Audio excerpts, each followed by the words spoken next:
Alright, so, just for reference, when this as session 1 begins, you guys are on a cart in a merchant caravan that's heading to the city of Boston. You're currently heading through some woods right now as you're slowly making your way from the western outskirts of Flokia towards more of the civilized areas. But right now, all you got around you is forest and everything. If you look behind you, you'll notice that there's more carts trailing in the distance. And if you look in front, you'll see this little halfling driver who's kind of brown skinned in a way, who's wearing these goggles for some reason, as he's just like humming to himself, as he's currently just leading the cart down the road.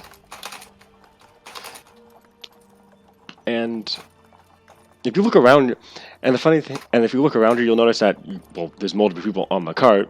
One of them happens to be this bard that's humming and trying to tune a lute from what it looks like. Another one appears to be a halfling. Another one seems to be this very gruff dwarf that's taking a drink out of some flask every once in a while. She doesn't seem to say much. She just looks at the rest of you. And then, peculiarly, there's this person who looks draconic in a way? Question mark.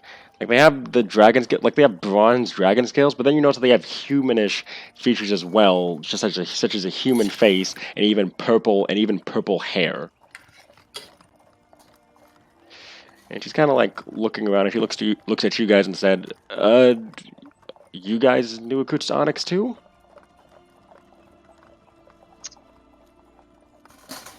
Indeed.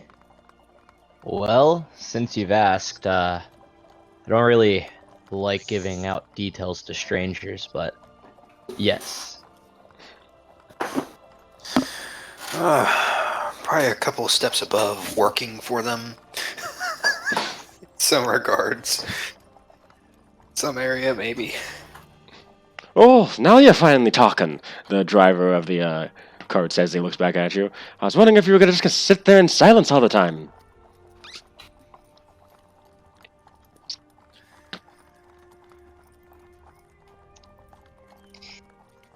Well, I can still sit in silence. Yeah. Yeah, I mean, it hasn't stopped us since then. Yeah, but it's better to talk. After all, we all work for the same people, so we might as well. He says as he just kind of like moves his coat kind of to the side. He kind of like takes the flap of his coat and he moves it back, and he kind of like takes it off kind of so that way he can show you the front from behind. And you see that he has the Onyx symbol like printed in like underneath the collar of his jacket.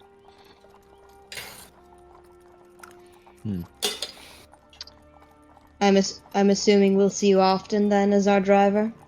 Potentially. I usually just move the stuff that the bosses need me to move. Not much of a fighter or a thief, just smuggler in a way. Always feels good to know that I'm just inventory to be moved. Well, you're supposed to get moved to Boston. After that, well, I guess the only place they can move you is in the ground if you fuck up. I've seen plenty of graves. Same here, the dwarf says as she comments, as she steps in. And funnily enough, Alston.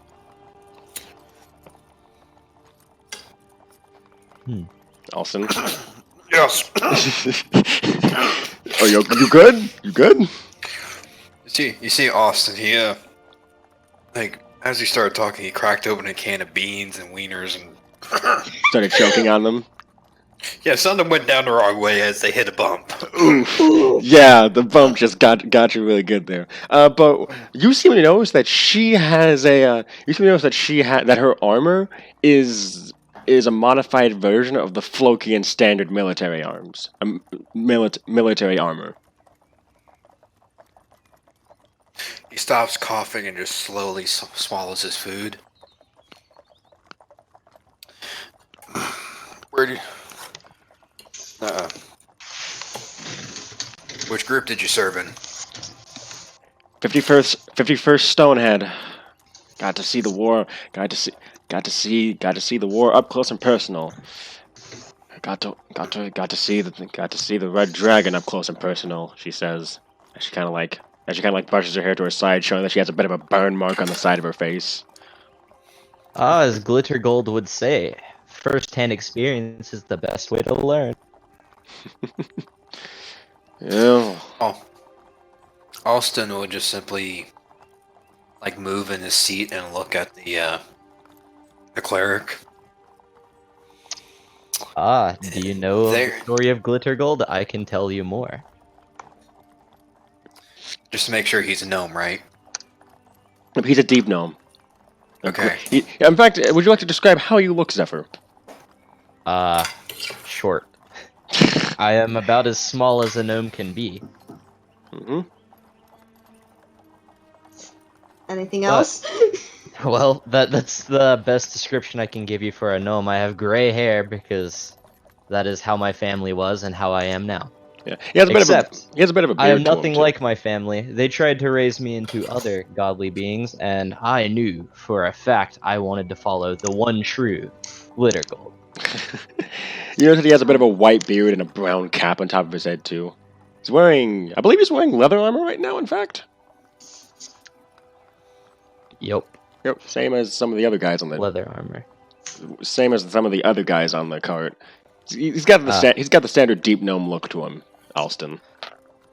Except for the necklace I wear with my golden nugget. It is my religious artifact of Glitter Gold. He just looks.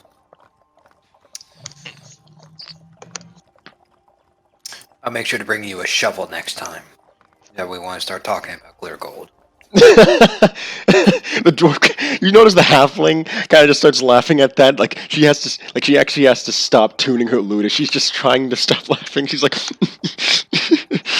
"Oh, I'm sorry. I just find that funny." Yeah, bring me a shovel. That way I can dig us out of whatever mess you get us into. Hey! I might be a wizard. I know how to get myself in and out of trouble rather quickly. You see him. Hmm? You see him root around, and he holds up like the case to a deck of cards. These are my gambling cards. These have gotten me into enough trouble for about 3 lifetimes. And they've also gotten me out of 3 lifetimes of trouble. So, Have you ever played Go Leviathan? what is that? My favorite game. You see, you look to the person to your left, and you say, do you have whatever card you're looking for? And if they have it, they say, go Leviathan. Oh, goody. Oh, Goody gumdrop. oh, I played that before. Mary, the kind of draconic woman says she looks at you. Oh, yeah, I've played that before. It was a tradition in my household. I hate that game so much. Yeah, I get that. Blackjack, Lone Star Hold'em. Probably a couple other games off the top of my head I can't think of. Those are my specialties. Oh. Oh. Something about Jack holding something? I don't know any Jacks, but if they were to be holding something, I would see if they would give it up for our Lord. Oh. Gold. Every Jack that I've known, the person driving the car looks back. He's like, every Jack that I've known's usually been a pain in the ass. I'll tell you that right now. Oh, where are my manners? My name's Ian McGlowan. Nice to meet you, Ian. My name is Ugus Warmcoat. Marion, the draconic woman says. The dwarf kind of just takes another swig of her flask and says, Eliel. And the bard takes kind of a slight bow and says, Sally.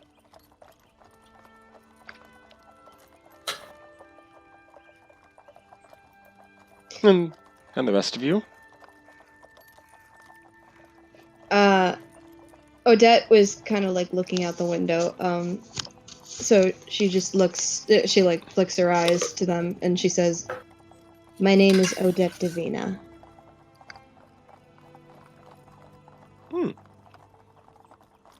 and I am also a wizard. Ah, Oh, we have two of you here? Great. Austin looks at Davina. Odette. Odette. Yeah. Austin Folklore. You can call me Fit. What? he's trying to pronounce his name because he spelled it in a way that's weird. Because for reference, this is what his name looks like. Oh This- god. Just call me I'll Nipper. We're still working on the F. So Nipper, but the F is silent, Sally says, cutting in. Oh, yeah. Out of People character. just say ugh when they see me, so that's what you can say. Out of character, what if we just called him Nips? Oh my god. I'm joking. Nipper. I'll call him Nipper. So, I gotta ask, any of y'all been to Boston before? I live in Boston. Oh. Oh, and the rest of yous? I've never been there myself, although I have heard there aren't many people fond of glitter gold. What are you talking about? There are gnomes there. Gnomes love glitter gold. Yeah, they should, but they don't love them like I love them. You'd be surprised. Also, and then Marion kind of says, "Oh, you're from Boston?" She says, looking at Odette. So am I. Shit. For reference, Let me see the map. Yeah. for reference, by the way, Yeah. Marion has a giant war scythe on her back. Ooh. I want to see all these people. Yeah. Okay. I'm only now returning because I was looking for something that my father left for me in another city. Oh, were you able to find it? I believe I was. And she kind of pulls out this little scrapbook and she opens it and she has the map, or at least like a little bit of the map in pieces, like that she's collected so far. Oh wow, that looks. Ah, treasure map. Yes, and also my spell book, impromptu rather spell book. Oh, I'm not one for spells myself. More of a hit things hard type of girl. Smart girl. Oh, when you can't throw fireballs everywhere, might as well do the next best thing. Hmm. Yeah, I've never been the type to throw fireballs either. I more or less like watching other people do it and then making sure that they're okay. I feel I've that. been hit once in my life, and I could not talk for a while. I feel acid is just a little bit more effective than fireball, but that's just me. Well, aren't you a right interesting bunch of folks? Hopefully you bring in some gold for us. That means I get less work here. How so? Well, after all, thanks to Flokia trying to be nice to people for once, we might get some good chances for getting some more golden opportunities. If you mind my pun there, he says with a wink. He says, "Yeah, so you guys are here. From what I heard, they're bringing in new recruits to hold the fort down while they expand elsewhere. Maybe if you guys earn your way up, you might be able to join those folks out there." Hopefully. As Glitter Gold would say, rising in the ranks is a wonderful thing to do. And as your conversation continues, you see this hill, and as you get, give me a second. So, Oh wow. As your conversation continues, so as I said, you see this giant hill, and as you get closer, you see that there's a dwarven gate carved into the side of it. And as you get even closer, a horn sounds from the top, Boo boo! And you hear the gates creak as it's pulled upward by two what appear to be stone giants. And then and across and on the sides of the road and even in some watchtowers, you see dwarven guards in full plate armor watching you as you're passing. And as you make your way inside of the hill, the gate closes behind your caravan. And you're slowly heading down this road as it becomes darker and darker, causing all of your dark visions to kick in, making it to where you can only see in shades of gray.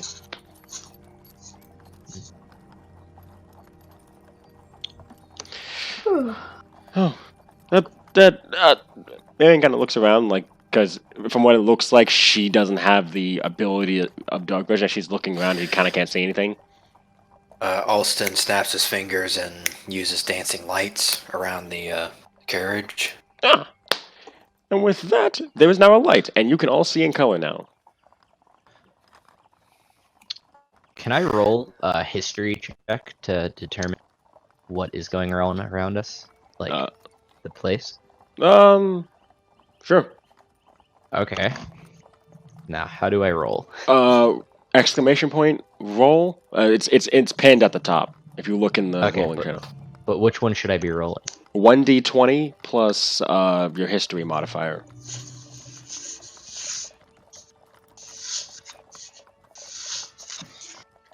Hmm.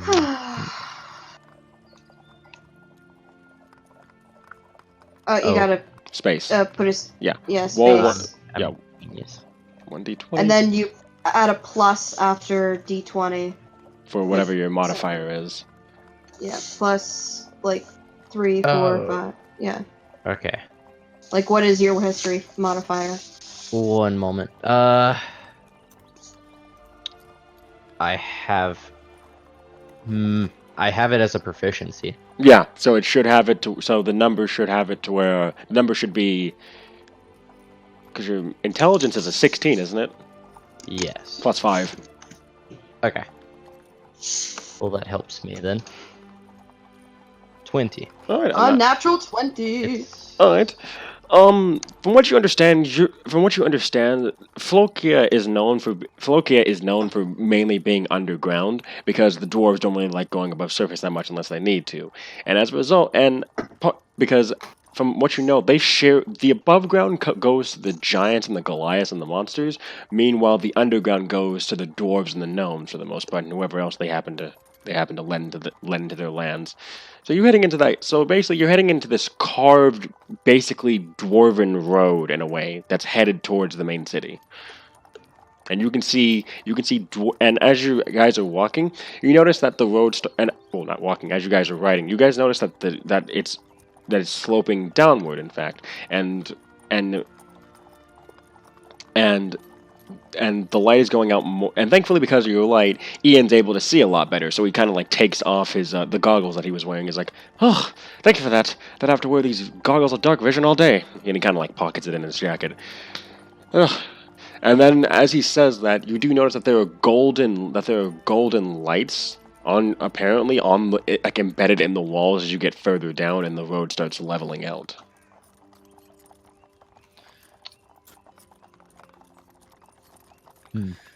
When there's enough light for for us just to see normally, Alston will stop snapping for dancing lights.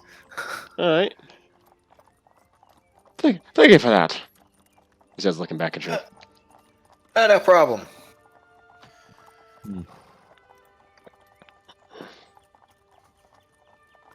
This Trying to be place helpful. has been around for longer than anyone here would have known. Oh, It is an old place. oh yeah, Flokia is old, all right. The dwarves are old themselves, and they make sure to keep their grudges.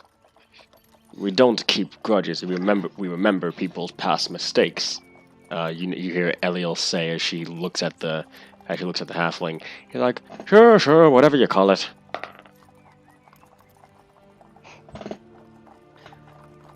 Glitter Gold always said, remember the past transgressions as they bring about the future. And he just looks back at you for a moment, and then just doesn't say anything as he keeps heading forward, just like shaking his head slightly. Odette's gonna look a little bit irritated at you too, but then she's just gonna keep looking out the window. You can roll insight on that if you want to. To figure out how she's feeling. So, should I roll insight, or should I just let that one be, though? That's up to you. Yeah, go on ahead. I'll roll insight. Alright. Wonderful. Oh shit! Well, let me see if my deception is worse than that, though. Hold on. If you roll a nat 1 on deception, I will laugh my ass off. Please. That just means it's written on your face, whatever. Okay, no, I got an 18. That's fine. Would anyone else like to roll for that? Insight, Yeah. I have as one of my proficiencies. Yeah, it should show the number next to insight. Yeah. The number is just not showing up for me. Are you looking Am at I an in the Adobe? Are you looking at an Adobe Acrobat? Probably. If you are, then it should be showing. Scroll Then- down and then scroll up to reload the page. Oh, then I'm probably not. It doesn't seem to be. I'm a bit slow. There's a printed out version in the chat between you and me as well. You can use that one. Right. That would probably be smarter. Marion doesn't notice anything as she rolled a 6. Okay, well I have +5 insight. All right. Alright, go ahead, roll. Alright. 1d20 plus 5.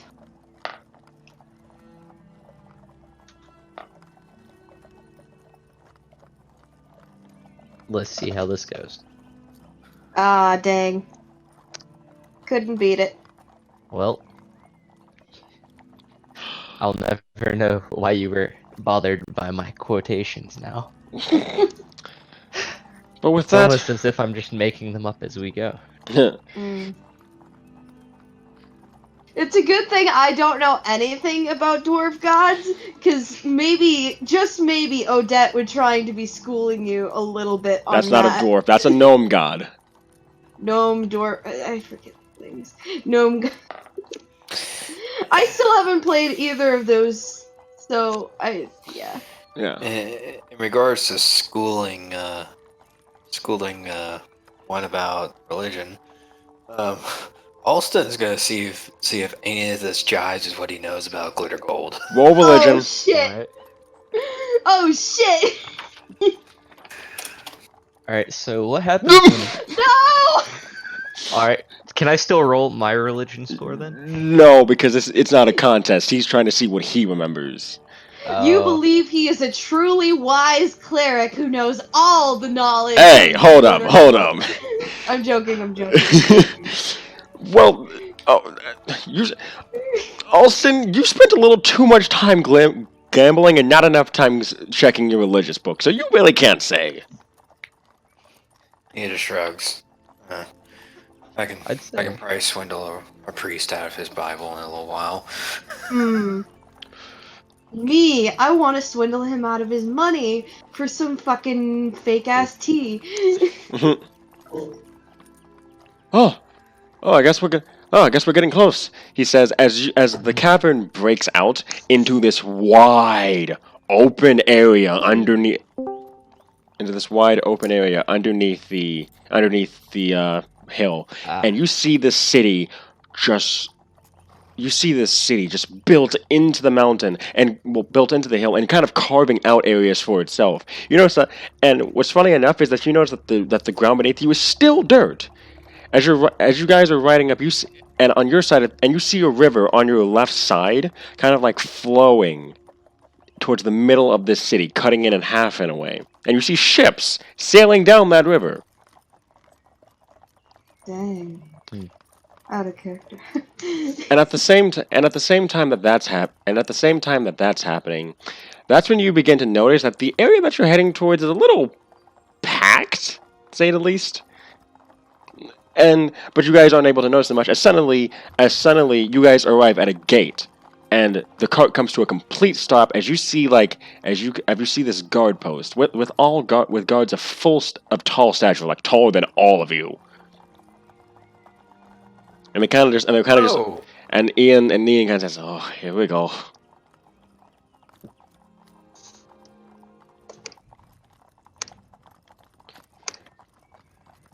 I've always liked myself tall people, but this is a little absurd. just give it a bit. And you notice that all of them have crossbows, bows, and guns trained on the caravan.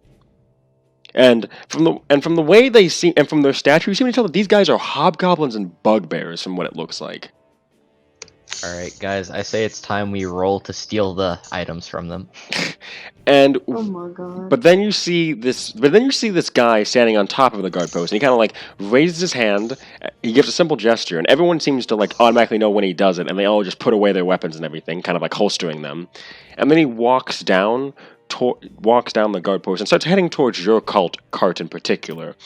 And this guy, like the rest of them, are wearing like normal like armor and everything that you would expect, like that normal guards and everything they wear. But this man's wearing fine regal armor, from what it looks like. Is he one of the bugbears or hobgoblins? He appears to be of hobgoblin stature due to no fur sticking off on him. If anyone, his armor. If anyone wants to, they can roll a history or an investigation check to see if they can figure out like what that armor kind of stands for. Okay, I'm gonna do that. Alright. Where's History my or what? history? History or investigation.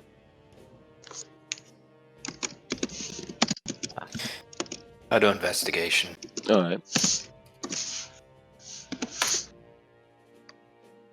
Unnatural I'll leave it 20. up to my friends. All right. 15 and unnatural 20. Steph, would you like to roll or no? I already rolled for the history of the whole place. I think I'll save my history checks for now. I don't really. Oh, that was just for the other thing. I know. I just don't. All right. I don't know. I trust my people to tell me what about him. All right. Sure, okay. Odette and Alston.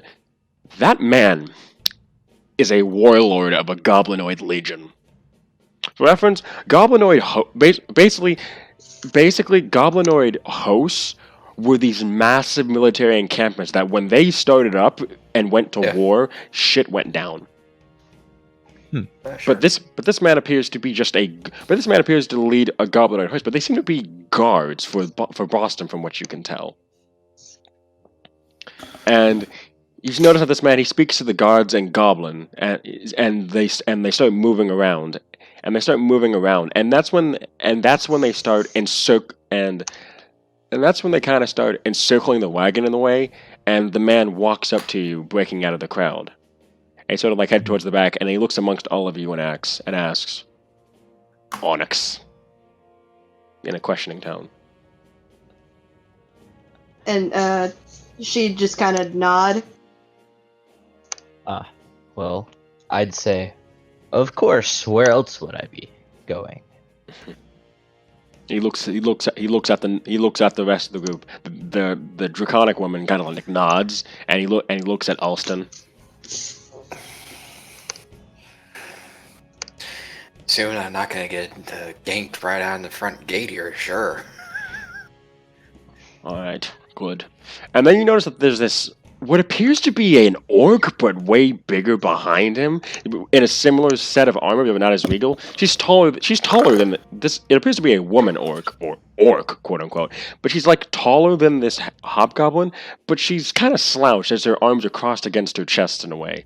And she stares at all of you guys, and you notice that her green eyes just have a look of displeasure as she just looks amongst the entire cart. And the hobgoblin says, "My name is Lors. I am the captain of Southern Boston.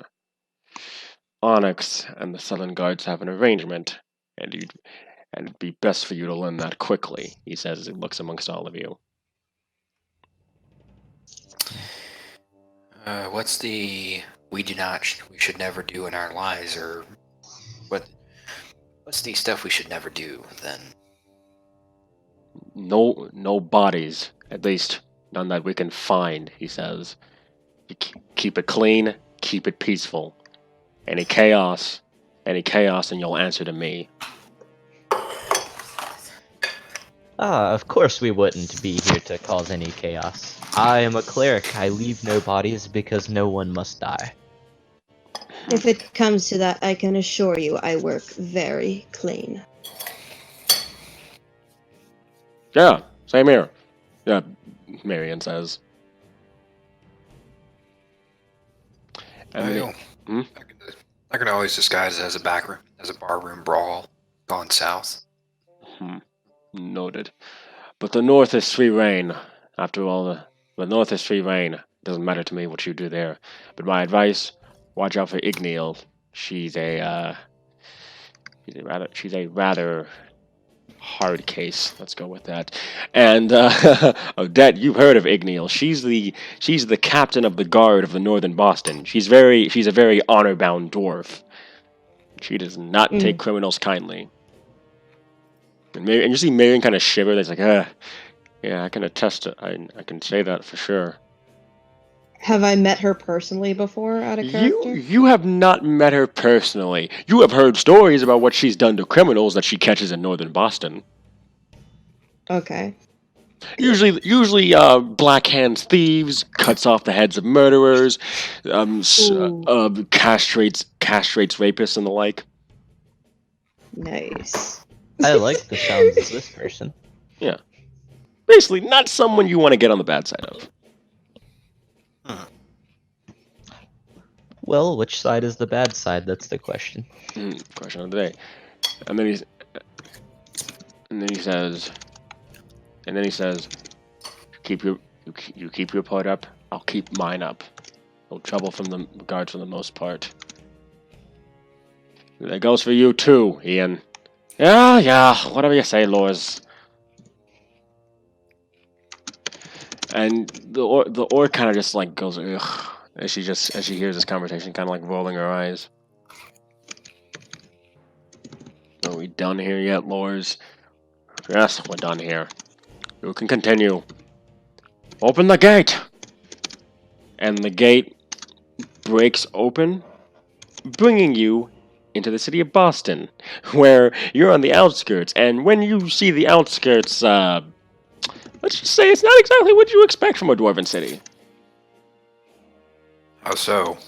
You see a confusing mess of buildings. Some of them are like military designs with mimicry of dwarven architecture, like maybe the goblin tried copying them. But then next to them stand like some buildings that really clash with dwarvish. Like these look like some orc buildings if you've ever seen any. And there's even some of them that have a bit of a snake dichotomy to them. And then there are buildings that are. And then you see at the bottom, there appears to be these shorter buildings that are more cobalt and null design from what you can tell. But they're built to last is the thing. And at the same time that you're noticing the buildings, you notice that the streets of the outskirts of Boston are packed with the people that I mentioned before, orcs. Like orcs, goblinoids, orcs, goblins, hobgoblins, bugbears, kobolds, gnolls, all of them walking around. Even a few what look like humans with a bit of scales to them. Yeah, weird. The carriage driver's name is Ian, right? Yeah. Okay. Well, my character has a question. All right. Ian, you did say you've been to Boston before, right? Oh yeah. And you said that the place was a lot of dwarves. Yeah. This does not look like a lot of dwarves to me, and I would know. Have you been in the actual city? This is not the city. This is Dexpear City, my friend. Dexpear City's. I have never been to Boston. Dexpear City's where all these guys like to live. He says, motioning to all of them. And you notice that Eliel's just kind of like looking amongst them, like not trusting them clearly. Well, while Sally's just continuing to strum away with the tune. She's like, "Ah, I think this is a wonderful place." Yeah, I wouldn't say. Yeah, I'd still watch yourself here. Like get shanked in a back alley somewhere. Alston's looking at the kobolds walking around. Yeah, get shanked. Thankfully, they all know not to cause any trouble here.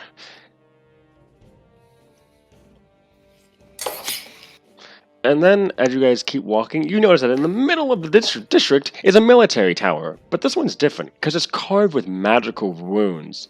And you see some spells being thrown out the windows, some of them lighting torches and light sources around the tower from what it looks like. Oh, that's Dexter Library. Not as fancy as the College of Flokia, but if you're a novice and hoping to learn more about arcane magic, it's the best place to start. I need to make sure my library card is up to date. Don't worry. Cox will take good care of you. He and his girl Nolly, they do take care of folks over there. All right. Yeah. The real question is, does that library have books on my religion? Oh no, maybe they keep books of everything. Hobgoblins like to keep records on everything, and lots of smart people work there. Well, hopefully there's books that have some nice quotes from Glitter Gold. That would give me more information for what I'm doing. Well, maybe. Or you could visit the Temple of the Morden Psalms over in the center of the market. That's another place. Despite the fact that it's mainly for dwarvish gods. They do have a habit of keeping other gods there too. Wonderful. Ugh. And as he's saying that, suddenly this kobold in scholar robes with black scales and black wings just lands on your cart. Actually, right behind you, Alston. Alston just jumps and just spins around to face him and ready to do something, but he doesn't have any powerful magic. Hey, magic, so Tell, he says as he raises his hands, having two books in one of them. don't sneak up on me like that, please. Sorry, just saw your card and I had to get over here. Ian, these are the new guys? Yeah, they're the new guys. Hey, you're in luck. You might have found some new students. Two of them are wizards. Oh, and he looks. Which one are you? I kind of raise my hand. Who's the other A one? little bit taken aback, though. A little bit taken aback that the kobold landed on our cart. Alston keeps his magic hands ready. And he looks at you. He's like, and he takes out his hand and he's like, my name's Carx. Who is he extending it to? He extends it to Alston first. Clearly not phased at all by the fact that you're ready to cast a spell. He just shakes his hand like he gives up, trying to be intimidating. It's like, name's Alston. Just call me Nipper. Got it. And who? He says, holding out his hands to you, Odette. She gingerly takes it. Odette Davina. You shakes your hand kind of frantically, like, Carx! Well, I'm the owner of the Dexter Library and resident wizard. You need anything, you let me know. I reach out my hand to shake his hand. I am Ugg, as they call me. Nice to meet you, Uggs. Carx shakes your hand too. Now I know, judging by your outfit, I'm guessing you're a cleric, so I can't do as much for you. You can't do as much for me, but can I do anything for you? Can I roll to try and convert him to my religion? Oh, good lord. You would have to. What are you going to say to him? What would I like to say to him? Yes. I would like to offer him knowledge on Glitter Gold. Roll persuasion. Pull out the Book of Mormon soundtrack. Roll persuasion. Roll persuasion. Alright. Well, I gotta find my persuasion real quick. +1. Okay, well, let's go.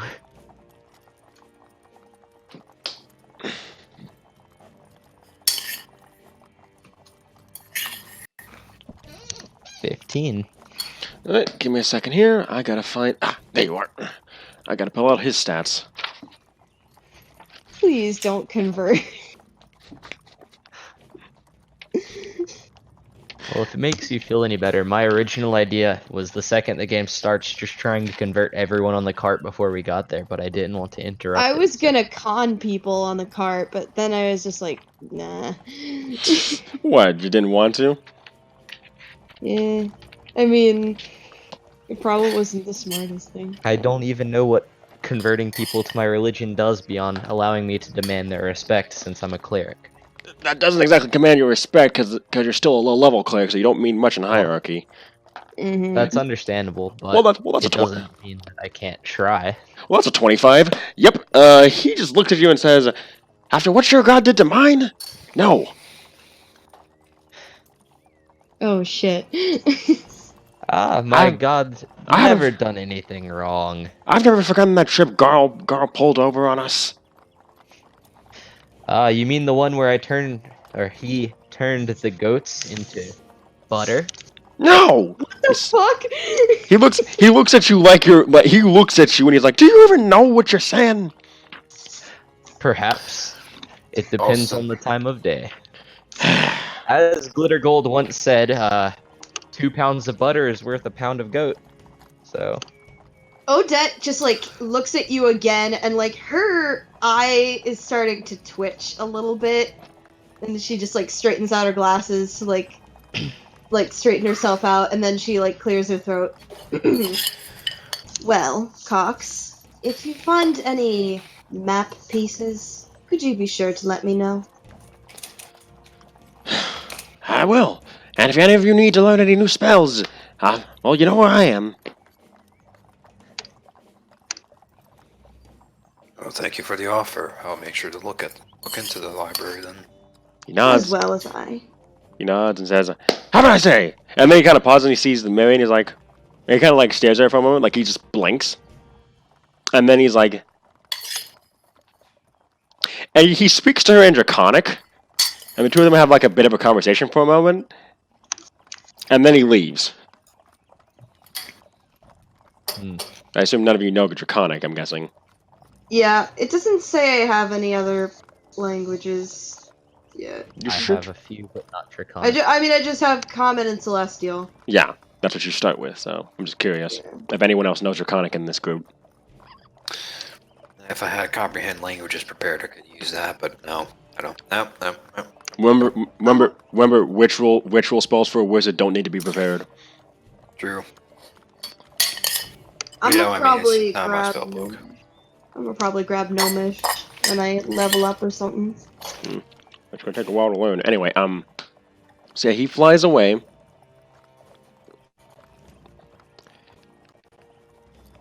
And you notice that he appears to fly over to what appears to be this robed woman who kind of like looks back at you guys for a moment. And the two of them just kind of like walk off back towards the library. Excuse me. And I didn't know. Hmm? Sorry. No, go ahead. I didn't think kobolds could fly. Do some of them do that? Some kobolds are actually yes. He's not, from what you remember, this is an Erd, which is basically a winged kobold. Okay. Yeah, they're not uncommon. All right.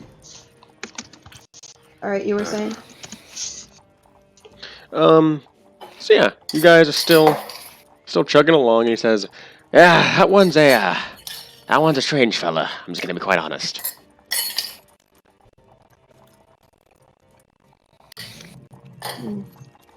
Well, at least you didn't stab me, so I'm happy about that. Yeah, that's true. Yeah, I could tell he was strange. He didn't even recognize the glory of Glitter Gold. Do you know what Glittergold did to the kobold gods? I know that he didn't mean to do it. No, he absolutely did. I have read the scripture, and it clearly states it was an accident. It was not. The goat had it coming. It wasn't a goat. He looks. Well, he then, then I looks don't at. know. He then looks at Alston and says, "You know what happened, right?" Where to begin? If you would like to actually recount this tale, you can either say what you know, Perry, or you can roll religion. Oh man. Either way, it's fuzzy. So, I believe the story goes is that Glitter Gold wanted to take like a necklace of some kind from the kobolds. Treasure I think, or some. from Tiamat, which Yes. that guy had some balls. I'll say that much. Izzy, stop. Come here. Get up on the bed. Izzy, up. He did kind of go into the nine hells and Come on. Come on. wreak some havoc down there while he was at it too. So there's that. Yeah. And then, Kobold God, Kurt Lumak, I think, he gets sent by Tiamat to get it back, and then Gold drops him in a maid for underground for all time. Yes, that did happen. That story. Of course I remember that one, but Roll I deception. wasn't going to bring it up in front of him. Roll deception. Roll deception. Yes.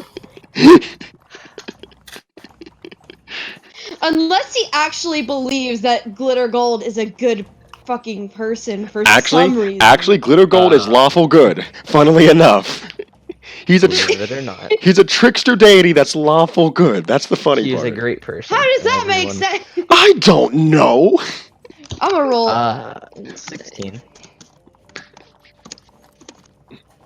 Damn it! I was very convincing. To her, maybe, like slightly.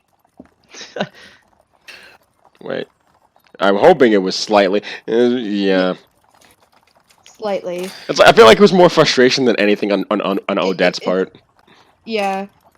She's gonna she's taking a deep breath and she's gonna ask him, "Can I see your version of the scripture, please, Og?" Or that's what his name was, right?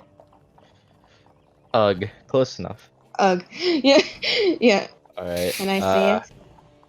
Can I roll religion to hand her one of my books and see if... That's not rolling.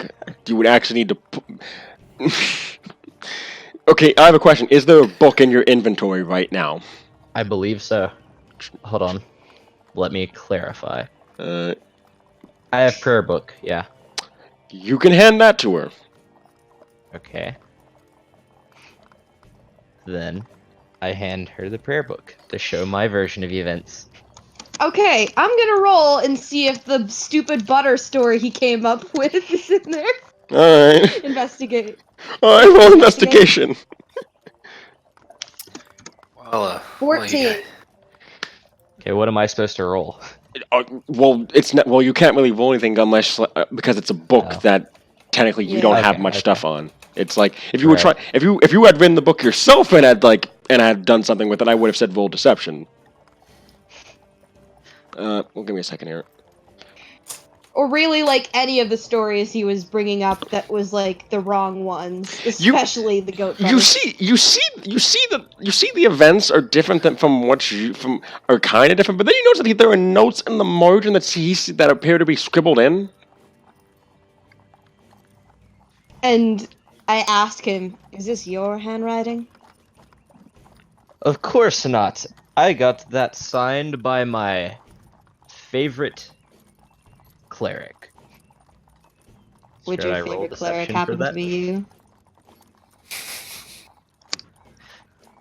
No. My favorite cleric is Ugin, another cleric who worships glitter gold, obviously. As much as I do. So, what I'm guessing here is that your criminal background is trying to con people into becoming followers of Glitter Gold? Or do you genuinely believe As these? Glitter Gold would have said in this situation... Oh, for God's sake, shut up about Glitter Gold! Ian says he looks back. I swear to God, no more Glitter Gold on this cart! I couldn't agree more, Ian. And then I daintily pass back the prayer book, and I look out the window, and I am going to prepare a spell if he says Glitter Gold one more fucking I'd time. really like to know what was written in the margins because I have no idea what my character had wrote. Oh no, it's basically basically the quotes that you say. While some of them are off the top of your head, they're notes that you wrote down while you were reading the scriptures Wonderful. and interpreting them. Basically, your interpretation of the scriptures in a way. So somehow I interpreted that god being trapped in a dungeon for life or a maze for life as turning a goat into butter. No, it's more like the translations were different in your book. Because Someone slapped a post-it note in there saying that he turned goats into butter. Wow. they translated it from undercommon into common, and because of the fact that undercommon takes a lot more from elvish That's it. and goblin, something was lost there. The original translation is the King James version. You're using the New American Standard version. Yes, that's Wait a it. With study notes. Ingenious question though. Shit, my mom's calling me. Hold on.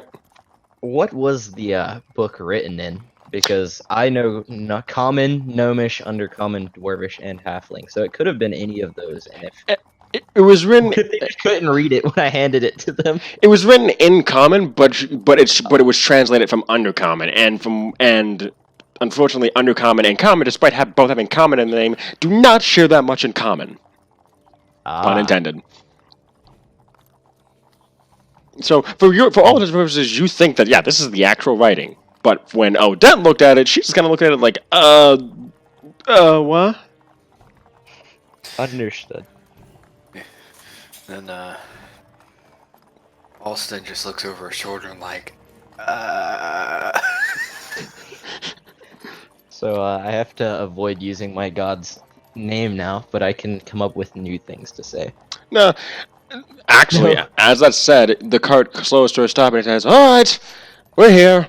And that's when you notice you were stopped right outside this street that has the sign of Coppertown, and it is outside of basically a slum. Looks like home to me. I Really? hated home. this is where we're operating out of today? Oh, well, this is where Zaggy will be. Alright. Well, so be it. It was a pleasure. And then all of you guys get off. He's like, it was a pleasure. It was a pleasure driving you all here, for the most part. Always a pleasure. Up. Here. Up. Hope to see you all again. And then he starts heading off. And I'm excited for the future of this. If my character ever does survive long enough, I will eventually get to summon Glitter Gold. That will be the end. and Iliel and Sally both look at the place like, wow, this sucks. This was not what I was expecting. Also, So considering the Glitter Gold is like a god of pranking people, would, if I were to summon him, he be willing to come down and then just agree with everything I've ever said about him? As a prank. Depends on his mood at the time. Understood. Okay, this is just for future information. Got it. And so Miriam's like, oh! And she's kind of like, she's like, oh, I know my way around here, she says. She looks at Coppertown. Been here before. well, you may lead the way, then. Alright. Also, do you happen to know any good gambling dens in this part of town? Well, there's probably a local tavern here, but they probably don't get. But they could gamble away what little money they have. I know that there's a tavern over in the market, the Golden Pixie. That's a good place to look. Oh, for a good table to have cards, or Yeah. good enough patrons not to stab me for stealing all their money. Depends on the day, she says, as she pauses and then looks at you. Hey, I might get a little greedy. with some people. So as you guys Sorry. are walking, you notice that it's very compact. That there's barely any space between these buildings. There's no alleys or anything. This is like you're walking through, and basically these buildings are basically shoulder to shoulder.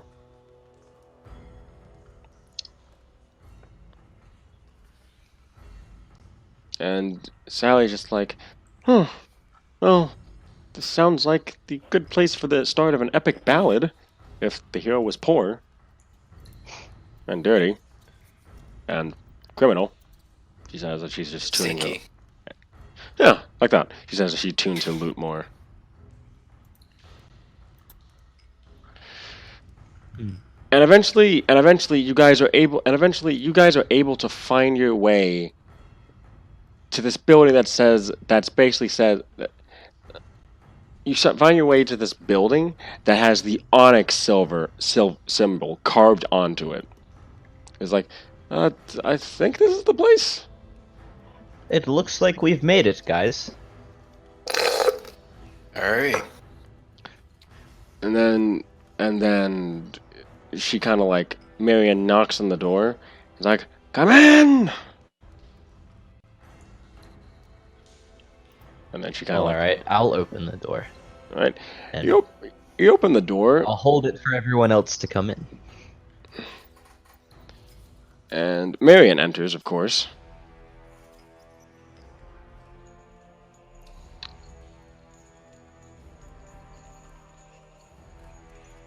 And as you guys walk in, you see that that's sitting at the table is this dark gray-skinned gnome. He's got black freckles all over his face, and you notice like there's a bit of a wrinkle there too. Probably saying that he's up there in age. He kind of like puts down these papers that he's looking at, and he gives a bit of a smirk as he takes a puff out of this pipe in his mouth.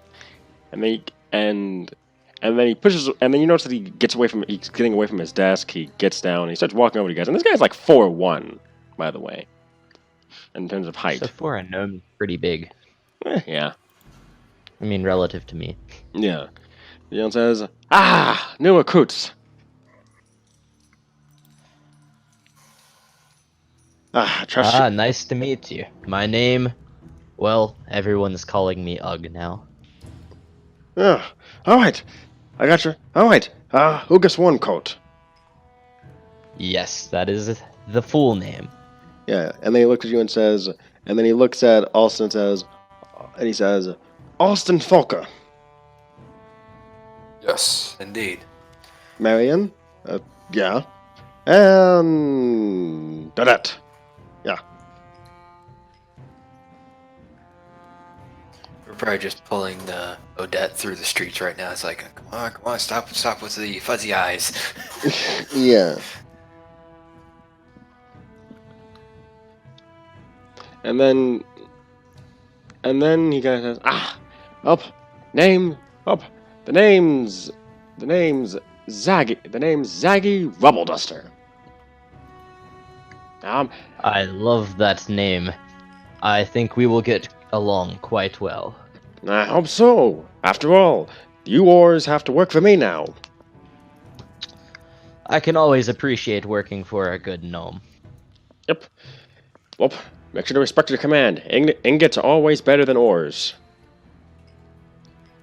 And from what you understand, that's kind of the structure of Onyx, to where new recruits are called ores, and then once you work your way up, you become ingots in a way. Understood. Past that, you don't really know what they get called. For now, anyway. He says, so how was your trip here? Well, the trip was great until this flying guy told me he doesn't like glitter gold. Well, Kobold, what'd you expect? Him to consider my offer. Yeah, nah. Zaggy kind of like chuckles at that. That'll happen the day that the sun blows up. Well, hopefully not soon then.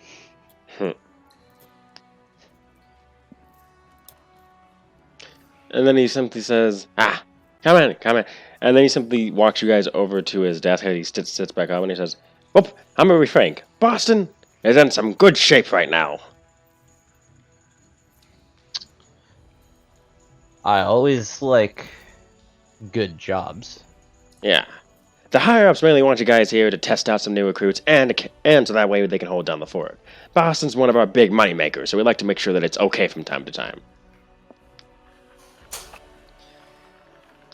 Basically, make sure nothing goes especially downhill here, rather too quickly. Yeah. And everybody's got their eyes on Boston, so we gotta make sure there's no fuck-ups. Well, with a crew like ours, there aren't enough eyes to catch us all. That's the spirit. So I already got jobs for you and everything lined up for your first day. Ellie, Sally, and then she hands their jobs off to him.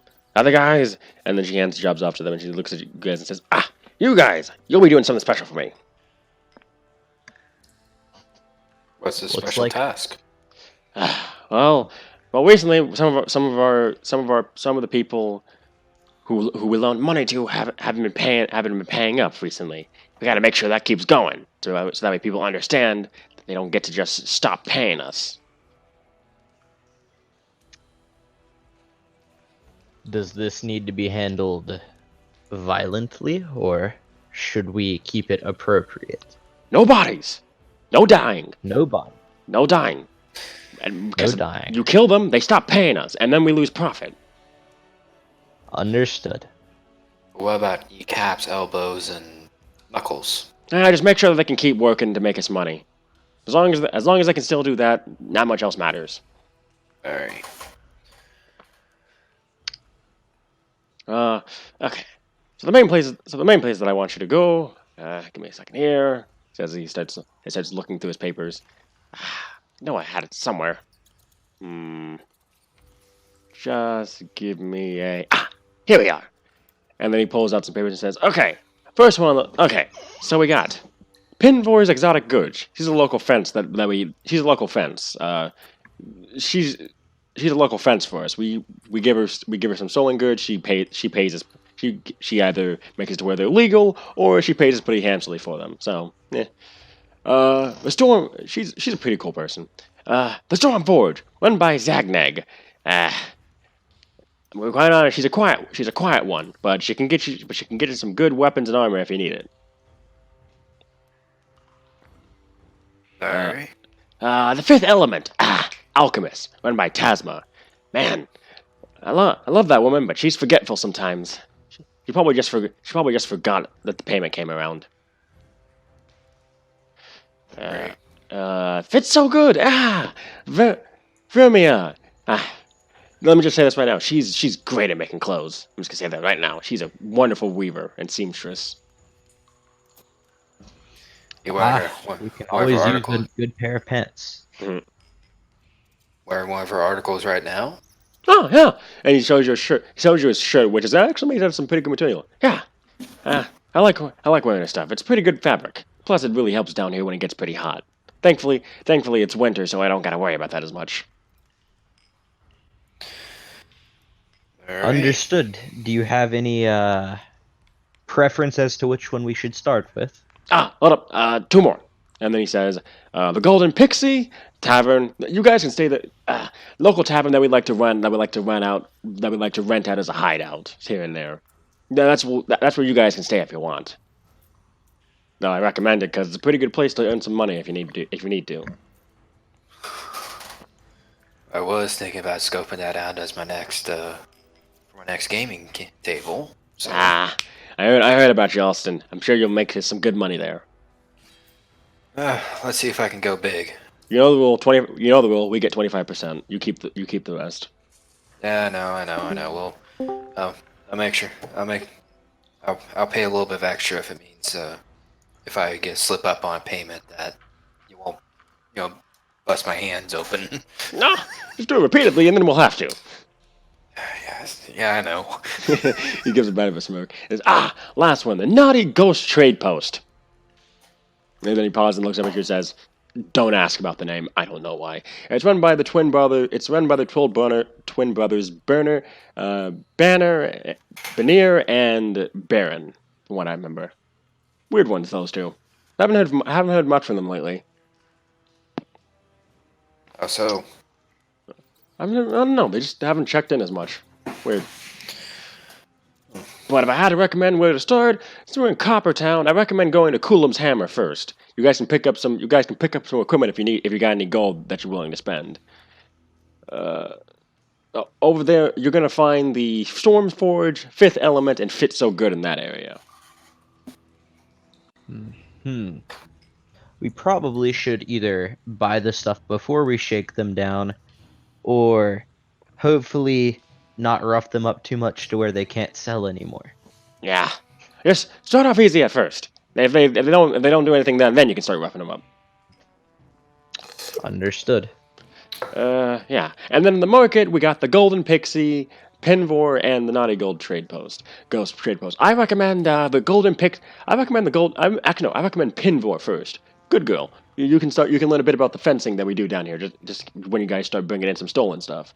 Then Golden Pixie probably if you guys want to make sure that you got rooms ready for the night. And then Trade Post last would be my recommendation. All right. Understood. Would it be beneficial for us to split up or stay as a group? Is the question. Yeah. It sounds like a couple of these are just simply taps on the shoulders. Up to you.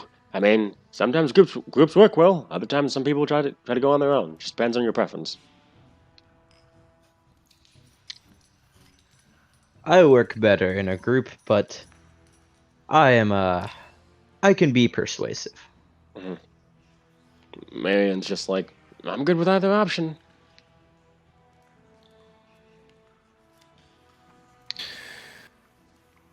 Well, it looks like it's on Austin to decide. Oh man. Yeah, at least for Coppertown, let's roll as a group. Right. All right, sounds good to me. Right. So, are we out of earshot of the guy yet? You guys haven't said that you left yet. I assume that you guys are leaving now to go to Coolum's Hammer. Sounds good to me. Oh, before we leave. Yeah. Also, I'll ask the ingot. I know, criminal organization supposed not to have a whole lot on us, but at least when talking to fellow members, do we have any emblems or anything we can use at least? And then he says, "Thank you for reminding me." He pulls out the drawer. He's like, there they are. And he pulls out some little badges and everything. He's like, "Here you go. My advice: make sure to keep those someplace people aren't going to be able to find it easy. You'll want it someplace easy to show but hard to find." All right, I'll figure that one out. And if not that, you can just mark it up. And I'd say if you're wearing a long sleeve, you can always just wrap it around your wrist. There's that. Then some people wear it as necklaces. Some people just pin it on their jackets, stuff like that. People understand here that they don't mess with Onyx that much. Don't got to worry about much people except Igneel, and yeah, that one's a story. Just as a brief reminder, Igneel is the northern gate. No, yeah, she's the head of the guards over in northern Boston. All right.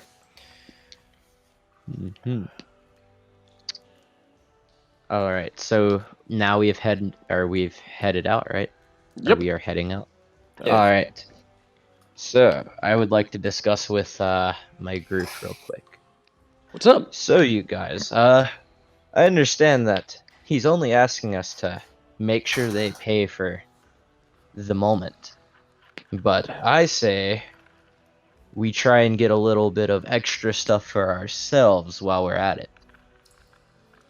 What do you guys think? What extra? In what regard? Well, I am a very intriguing distraction in the sense of I can distract in many ways beyond just talking to them. And that would leave their posts open in their stores. We can have somebody, preferably somebody who is good at it, sneak in and take money or take material or items.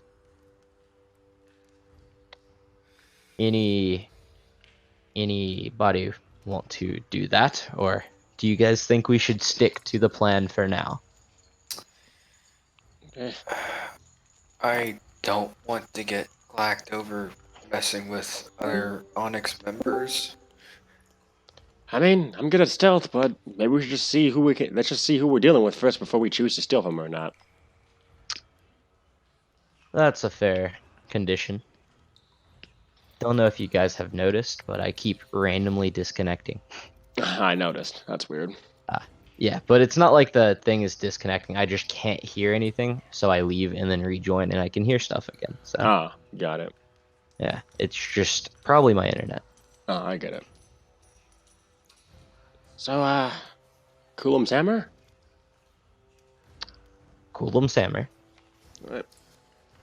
Thankfully, since it's right next door to the district you guys are at, it's not going to take that long for you guys to get there. And so you guys kind of like walk in, and Coolum's hammer is, well, let's say it's better than Coppertown at least. I mean, it's not filled with. So to be honest, if there's one thing you can say about this place, it exudes dwarven spirit. Like you see countless forges all over the district, and you get this scent of burning forges in the air. And there's this heavy scent of musk and sweat because it's really unbearably hot thanks to all these forges. Well, at least it smells better than the ratways we were just walking through. It smelled like mold in there. Musk is bearable. Mm-hmm. Marion says she just covers her nose. And you guys see three signs, the Storm and Forge, the Fifth Element, and Fit So Good.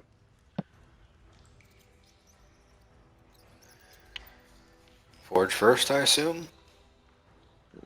Sounds like a plan. Right?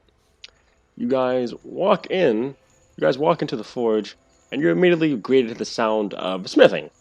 Chunk, chunk, chunk. And you see this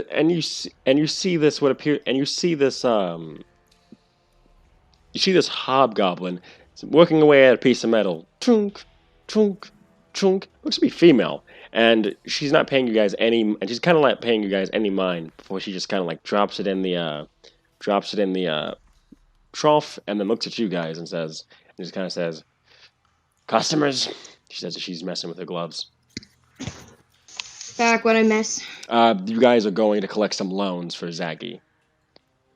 Okay. You guys just walked into the Storm Forge over in Coolum's Hammer. This is run by a hobgoblin, from what it looks like. We also momentarily discussed the idea of, so right now we're only being told to collect the debts and make sure they're going to be paying the next time, right?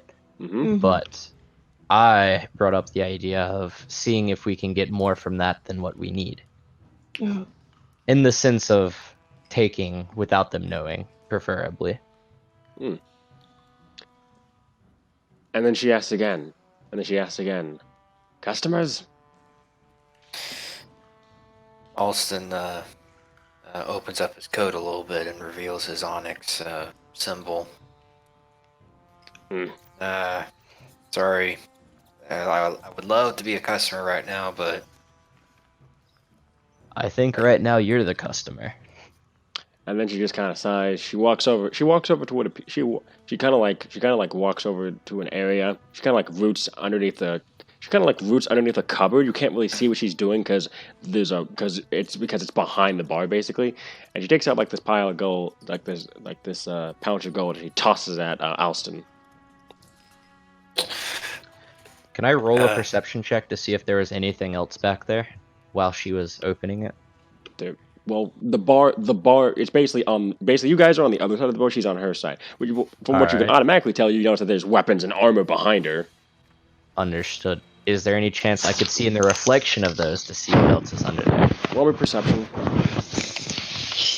Roll perception.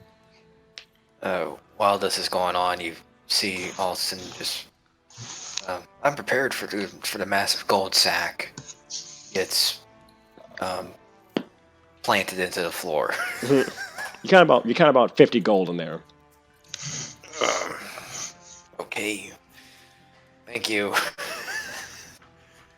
And then she kind of like looks at all. She's sorry, she's just staring down at Austin. That's it. And then she kind of looks and she says, "Name's Zagnag. If you didn't know." Oh wait.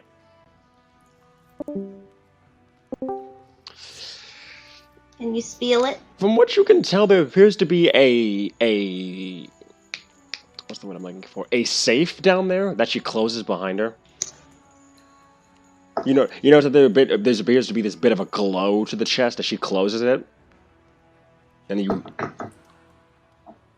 A glowing yeah, there's a bit chest. of a, I mean, not a chest, a glow to the safe in a way. It's like Glowing safe. There might be, from what you can tell, there might be rooms carved into it. You don't know. Ah, so potentially a magic safe. Mm-hmm. And she looks at you all and says, and then she kind of like looks at you all and says, "Weapons and armor are pitiful." Weapons and armor are pitiful, she said. She said, "Your weapons and armor are pitiful." Hmm. Except you. She points at Marianne. You look alright, but you only got weapons, so. You don't need weapons and armor when you have a god behind you. Yeah, so do we hobgoblins. I still trust armor more than I do them. Okay, What can I would you suggest? roll? Sorry. Can I roll to distract by talking about religion? Roll deception. Roll deception.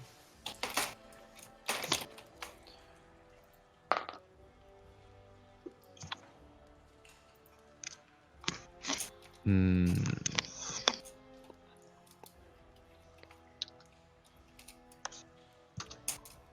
Uh, 5. Ooh. The moment Garl even comes out of your mouth, she immediately shuts you down and says, "Nope. No religion talk here. The only god in this store is money. Now, you got any? And is there anything you want?"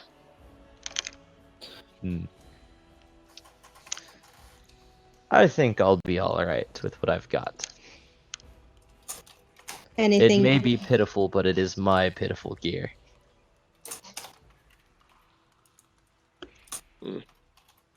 Anything you would suggest for me? She kind of looks at you and says,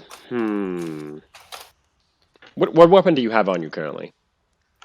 Well, I just have my quarterstaff, Alright. and I only have 15 gold. Alright. What's your strength? My strength is 13. And your dex? 14. Alright. Give me a second here. I have to look at... I'm gonna actually look at this just to see for myself. It says, You don't seem like the swinging type to me. She says as she stares at her debt. Not enough muscle for that. No offense. None taken. I am more partial to the twiddling fingers and making things happen type. Ah, mage, got it. Well, it's always good to lean back on some weapons if you got a chance. So, how much gold you got? 15. Let's see. And she kind of starts. By the way, I posted a link to the stuff that you can buy. The last section is weapons if you want to like pick something out yourself. But Okay. 15 gold. Come on, load. Load. I'm probably not that good with. Well, I haven't really got much for you that could probably dex. I mean, got a light crossbow, but that's 25 gold. Mm.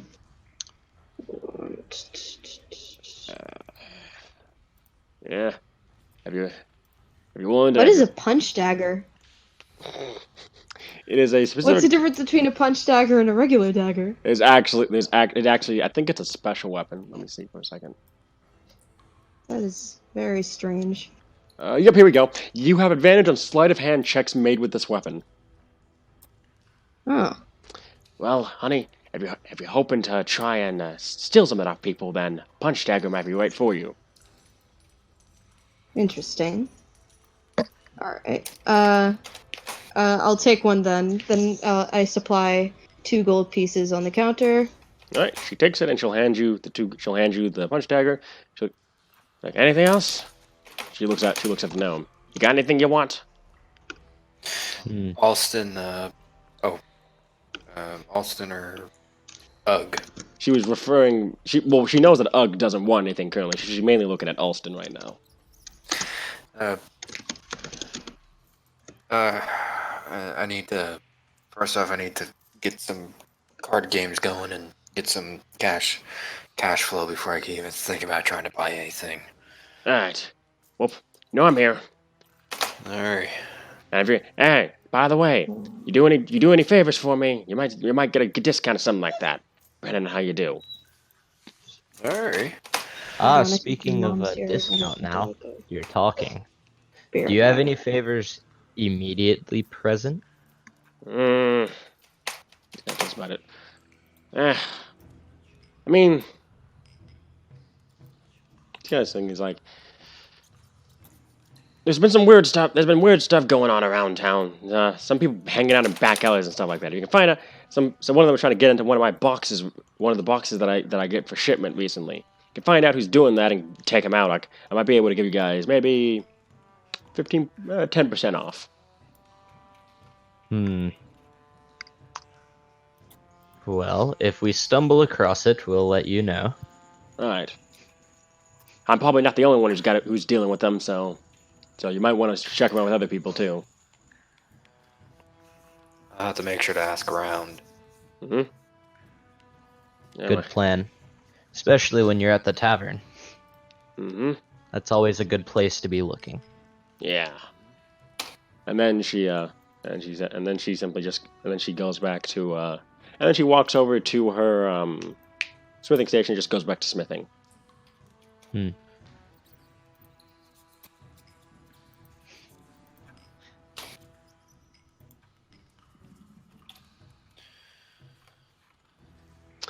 Oh, That went better than expected. yeah. Marion looks at the gold pouch. 50 gold. Yep, that's what we got. Huh. There's a very high chance that he probably wrote down how much gold they owe him, didn't they? Marion says. Yeah, probably. She kind of sighs. There goes that idea. What's your idea? Taking a bit off the top, but he probably knows how much they owe. So Well, couldn't it always fall on the shopkeep? Yeah, but how do we know that he hasn't had someone try that on him before? Is the thing. I can see. Well, worst case scenario, we can always find a way to make that back. Do you? Austin, how good are you at blackjack again? Relatively okay. It's mainly a game of probability and chance, so I can play the cards If however I want. A good person, but there's always other ways to win at blackjack. Last time I tried to do sleight of hand, I nearly got blown up by a fireball. And like you were gambling with the wrong people. Gambling with other wizards is a bad idea. That sounds like it. Yeah, I would imagine. But they can make some rather stimulating conversation if they feel like it. Okay, so 50 gold for the first take. Yep. For the first spot. Alright, where's the next place we can move to? The closest is what I would say. All right. Well, next up on the list in that case belongs. You guys can either go to the fifth element or fit so good. By the way, I'm gonna type this out. I just want to see your reaction to this.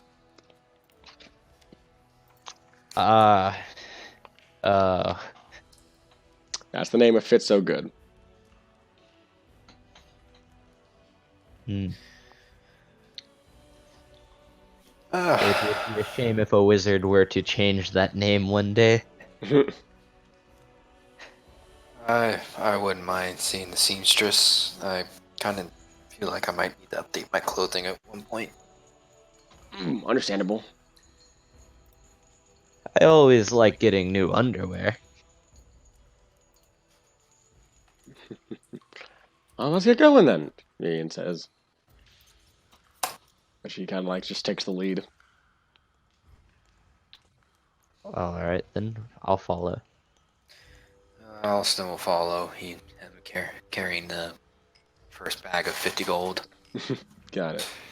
And you guys walk in, and you see this halfling woman in a way. You see this halfling woman, and she's kind of like, and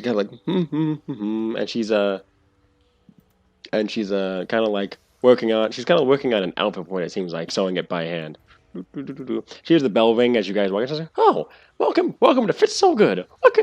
My name's Remia. What can I do for you?"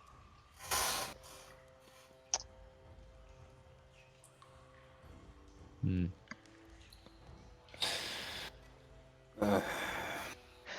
I don't mean to alarm you, but and then I would like to reveal my Onyx emblem.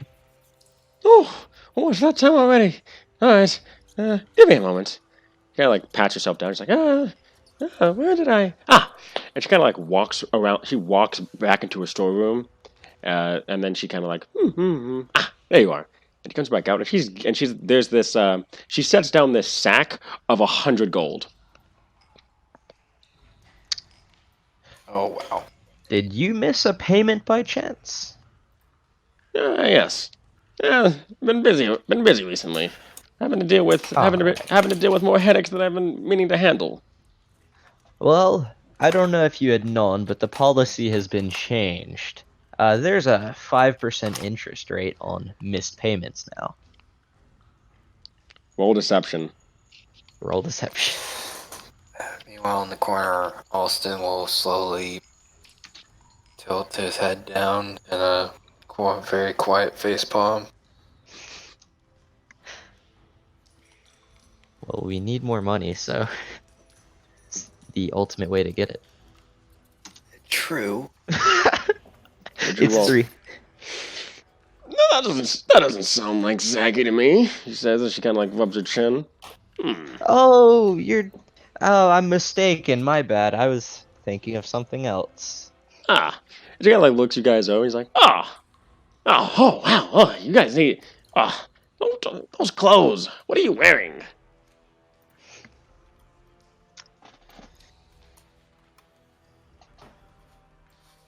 Oh, can I roll to seduce this shopkeeper? Roll charisma.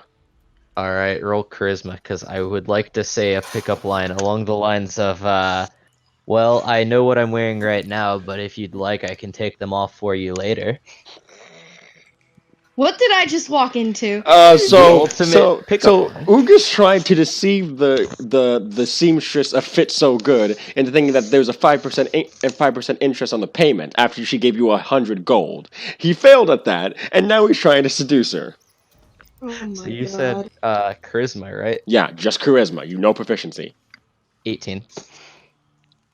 Anyway, that should be the last interruption of the night on my part. Anyway, she says as she's flustered. Clothes. I can offer those for you, and I'll give you a discount since you're all a part of Onyx. 15%. Oh. Interesting. Did it work out? She's blushing. Ooh, She's blushing. I'll give you that. Does that mean I just have to keep trying? Because then I'm gonna die. What It'll page end with is the clothes? That's in the general goods store. It's in the first column. Clothes. There's several different types of clothes. Common, costume, fine, and travelers. Though she can custom make outfits for you if need be. You said 15% off? Yep. So if I were to pick fine, it would be 1 gold off. So you pick Ish. 5. Yep. 1 gold off. Hmm. Let me check to make sure. Times. It'd be I think you I'm would you fine would on gold. you would get 2 gold. You would get 2 gold, 2 gold, 2 silver, and 5 copper off. Ah.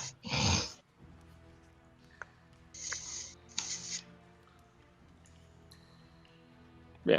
It's good sushi. And then she just asks, "So, anything I can get for you all? Or would you like custom-made outfits?" Oh, I also offer disguise kits as well, in case or weavers kits, in case you wanted to get into it yourself.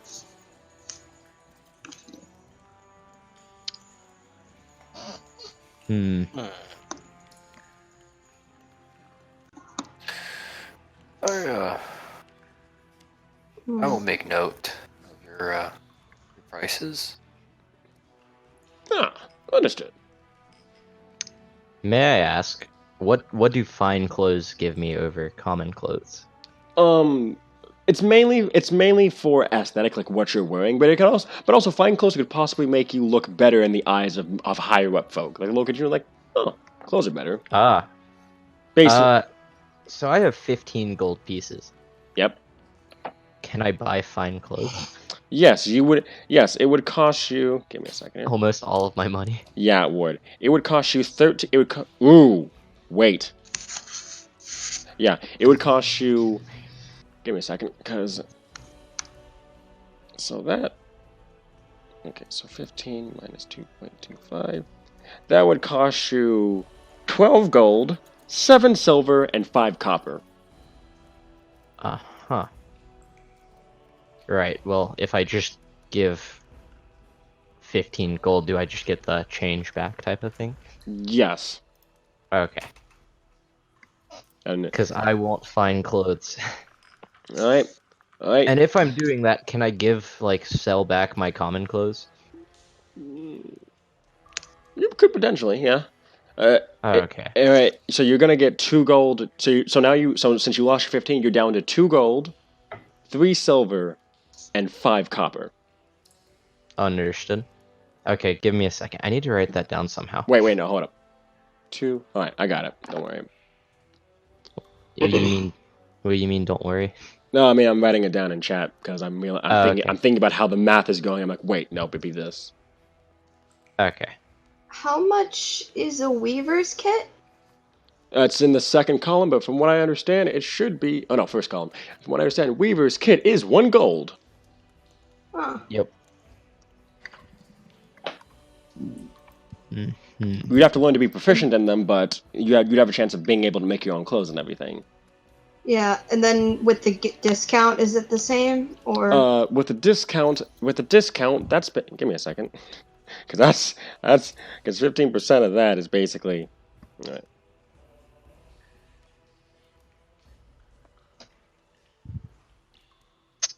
Actually, no. All right, so what we got is. That something went wrong there. I am not good with doing this change. I know. so I'm thinking I it don't as know if I'll do it. I'm thinking this as well, and I'm like, okay, so that's 15% off, so 1 gold. That means you're probably gonna get down into about. So I'd 10. say the easiest shit. Hmm? Like 100 copper pieces minus 15. Yeah. So 75 copper pieces. So 7 gold. So 7 silver, 5 copper, is what it would cost you. You mean 8 silver, 5 copper? No, 7 minus 50. Yeah. Yeah, because it's 85 at that point. Yeah, 85 plus 15. Yeah. Yeah. Sorry, math went wrong there for a second. It's alright. You're fine. Yeah. I might get it. How long would it take to get proficient in a weaver's kit? Depends on who's teaching you. Hmm. The in normal D&D 5e, it would take you 250 days, and it would cost you 1 gold per day. But I'm not really going by that, so it'd be more like if you're learning from someone, I'd have you. It would take a while, but you might be able to learn it in a faster time than that. It wouldn't take you almost a year, basically. I mean, yeah, I'm a wizard. I don't know if I would fit time in there for that in particular, so maybe not. All right, I don't know. Just an Yeah. idea. I'll keep it in mind. We may visit the store again. Hi, dearie. Make sure both of you visit. Make sure all of you visit. I like making sure that I like making sure that the boys that keep me safe are well dressed. As Alston gets ready to, as the group ready to leave, Alston probably looks in a corner and sees like a gambler's costume. Mm-hmm. Oh, how much for the costume? Oh, gosh, yeah. She looks at it. Well, that one. Give me a second here. That's gonna cost you four. That's gonna cost you 4 gold, 7 silver, and 5 copper. Discount included. Yeah. He basically, you see him. He pulls out like half of his money and just sets it on the counter. Oh my god. Half of his. How much money did he have starting out? 10. Okay. Could I roll to try and get that for free for him? Roll. Since she blushed when roll. I All right. Roll persuasion roll persuasion. with advantage. All right, with advantage. So 2d20, keep highest KH1. That's all one. That's all one thing. The 2d20 KH1 plus your persuasion mod.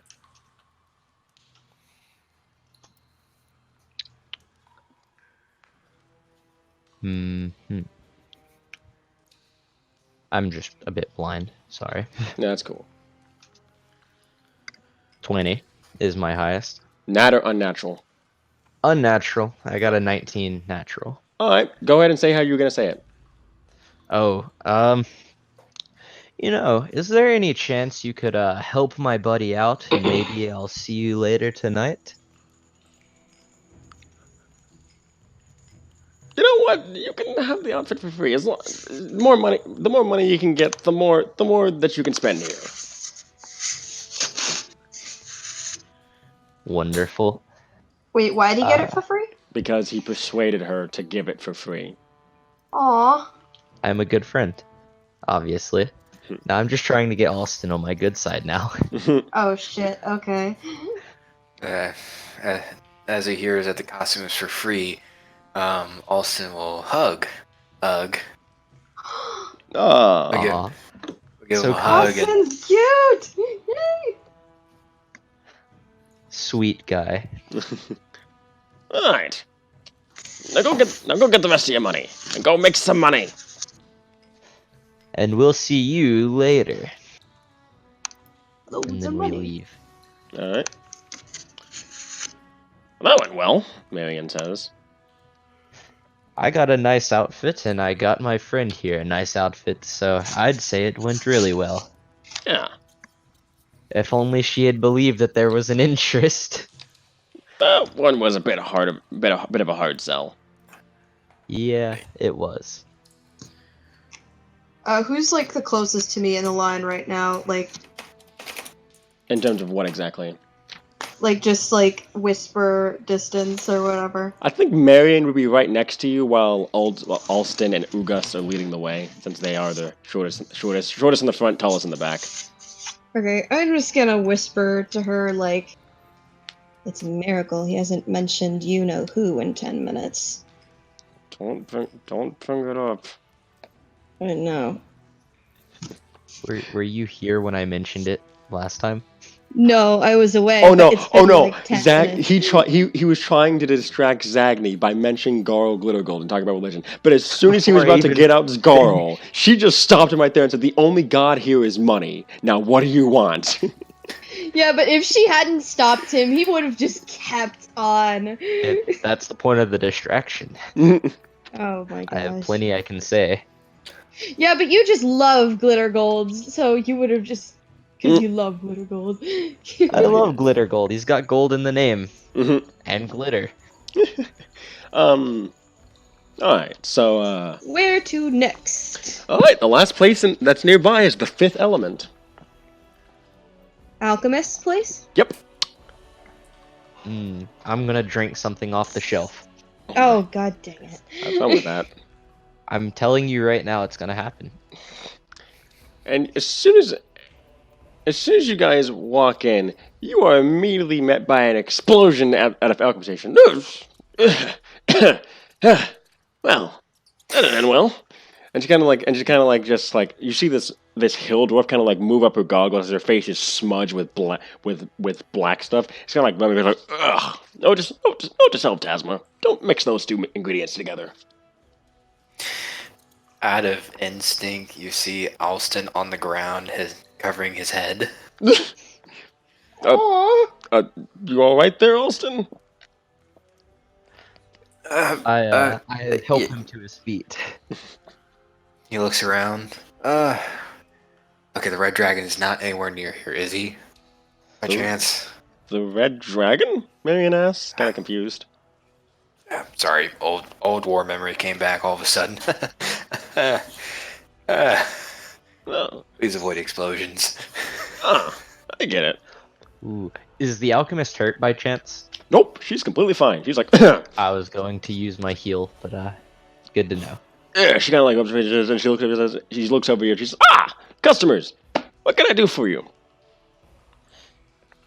I've already had to say this once, but I don't think we're the customers here this time. And then I show the Onyx emblem.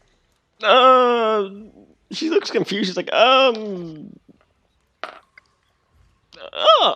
Onyx, that's right. And she's like, payment, that's right. And she walks over and she pulls out this book and she's telling things like, Onyx. From what you can tell, it's a catalog of payments that she's made and that she's gone and that she has to make. Onyx. I can't believe time's flown by this quick. I can't believe it's winter of 985 already. It seemed like it was just 984 a while ago. Well, that is how time rolls. Time is ominous, if you ask me. My mom sent me a stupid emoji. Sorry. Say an emoji. Yeah, like one of those, like one of the ones like either on Snapchat or like Apple or something, sitting on the toilet. Oh my god. with dollar bill toilet paper. And I'm just like, wow. Ingenious. Frida! 10th Beautiful. of the month of snow. That's right. Then she looks at you and says, Alright, there you go. He's like, alright. And then she starts rummaging through stuff. He's like, and I believe the arrangement was 35 gold. And she puts the sack on the table. I'm gonna take it and I'm gonna count it. Are you certain 35 is the right number for this? Looks out in her book. That's what I wrote down, so I always write them down just in case I forget. I don't think she's clearly forgetful. She's probably got something going on with short-term memory because she kind of has to glance out at her book over and over again just to make sure that she's right. She's like, yeah, it's that. Odette, you count 35 gold, but it's all in silver. So 350 silver. Is that a bad thing? It's a hassle to carry around, and usually Going to be obnoxious. Yeah. Alright. I'll carry it. I don't really care. Hold on. I have an Silver. ingenious plan. What if I say because we're carrying this much silver that they need to put more on top of it Oh god. for carrying costs? What do you think, guys? That's up to Do you. whatever you want, man. He's saying so the 35 gold. It's 35 gold in silver. So 350 silver pieces. Right, and I say that we should charge for carrying cost. Actually, that does make sense. All right. Want me persuasion? Honestly, does make sense. You want me to roll persuasion? Whoever wants to try and convince her. who I'll has? do it too. Okay, I was gonna say my. Wait, let me see. I probably have a pretty high. You have +2. You get +2 to charisma because you're a fallen Aesimer. I remember that much. Yeah, I'm a +3 persuasion. So. All right. Let's see what you got. 15. All right. Tell me what you say. Okay, alright, hold on. This is a little bit of a hassle to carry. Usually we'd have to incur a little bit of a carrying cost to it.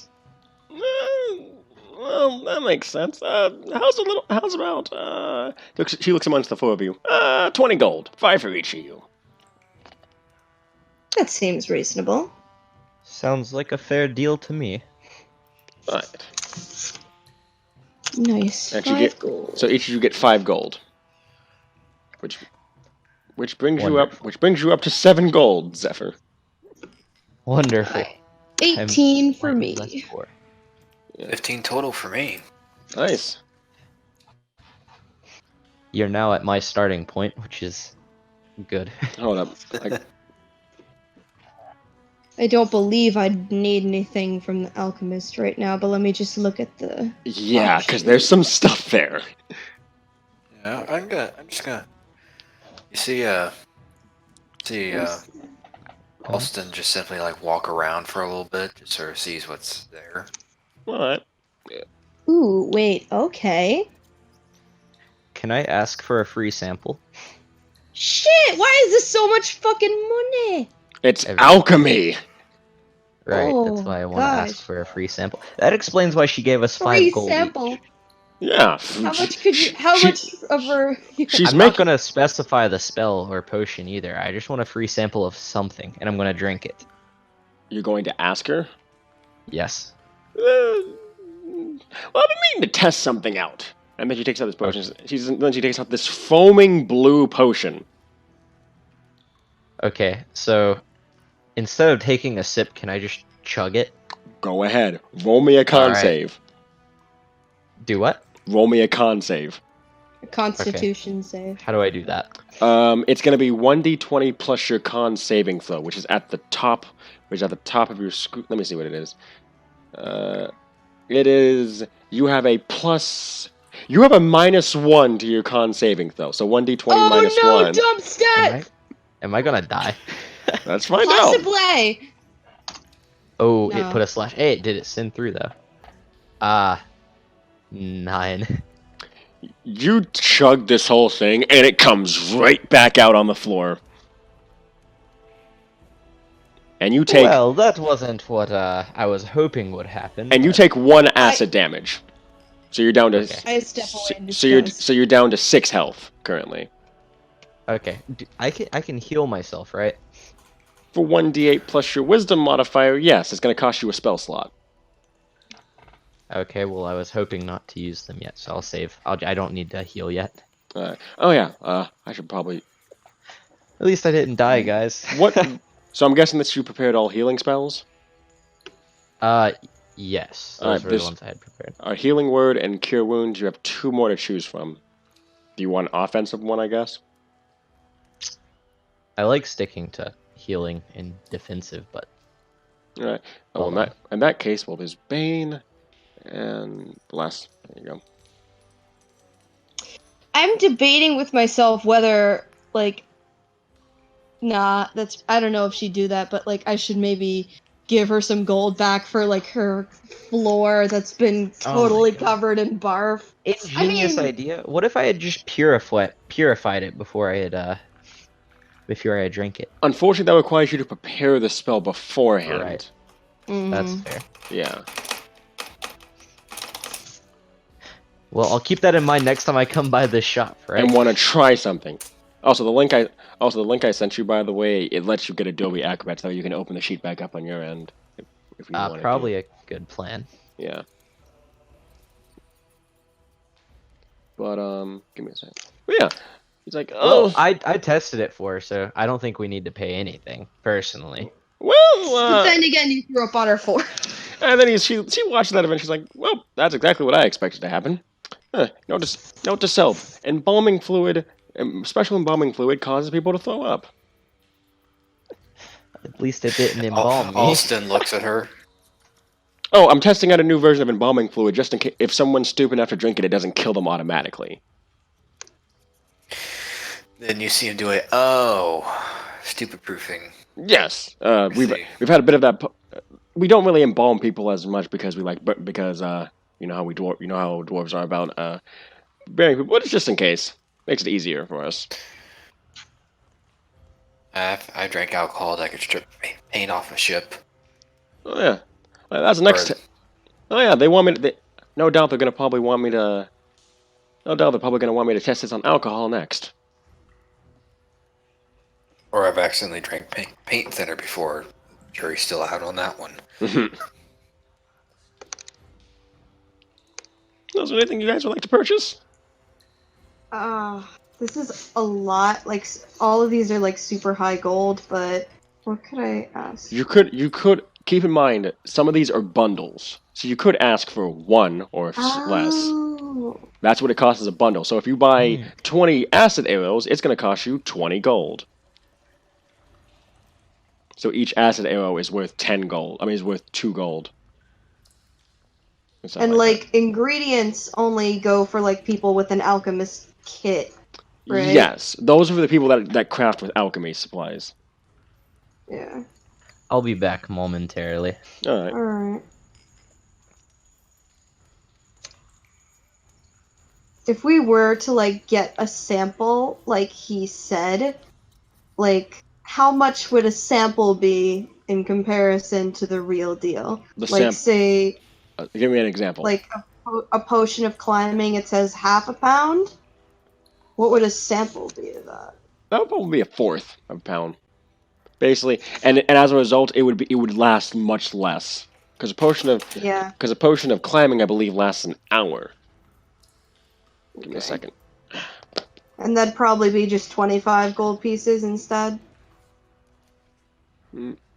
It would 25 gold pieces instead. Let's see.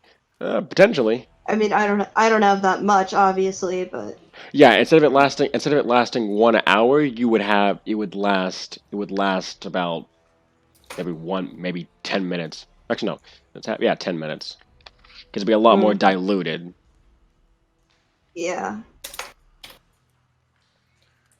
Alright. If anyone else has anything, I don't got anything.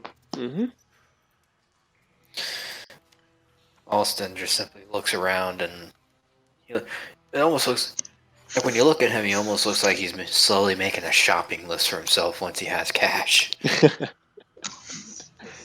Noted. I love. Well, if that's all you guys are gonna get, she says, "Well, be sure to come back." We'll be back. All right. Yes, definitely. And you guys leave, and then Marianne looks at you guys and says, "Okay, is it just me, or was that stuff really expensive?" Definitely. Some of that stuff is marked up. I bet. What's funny is that all these prices are the base prices in Player's Handbook, by the way.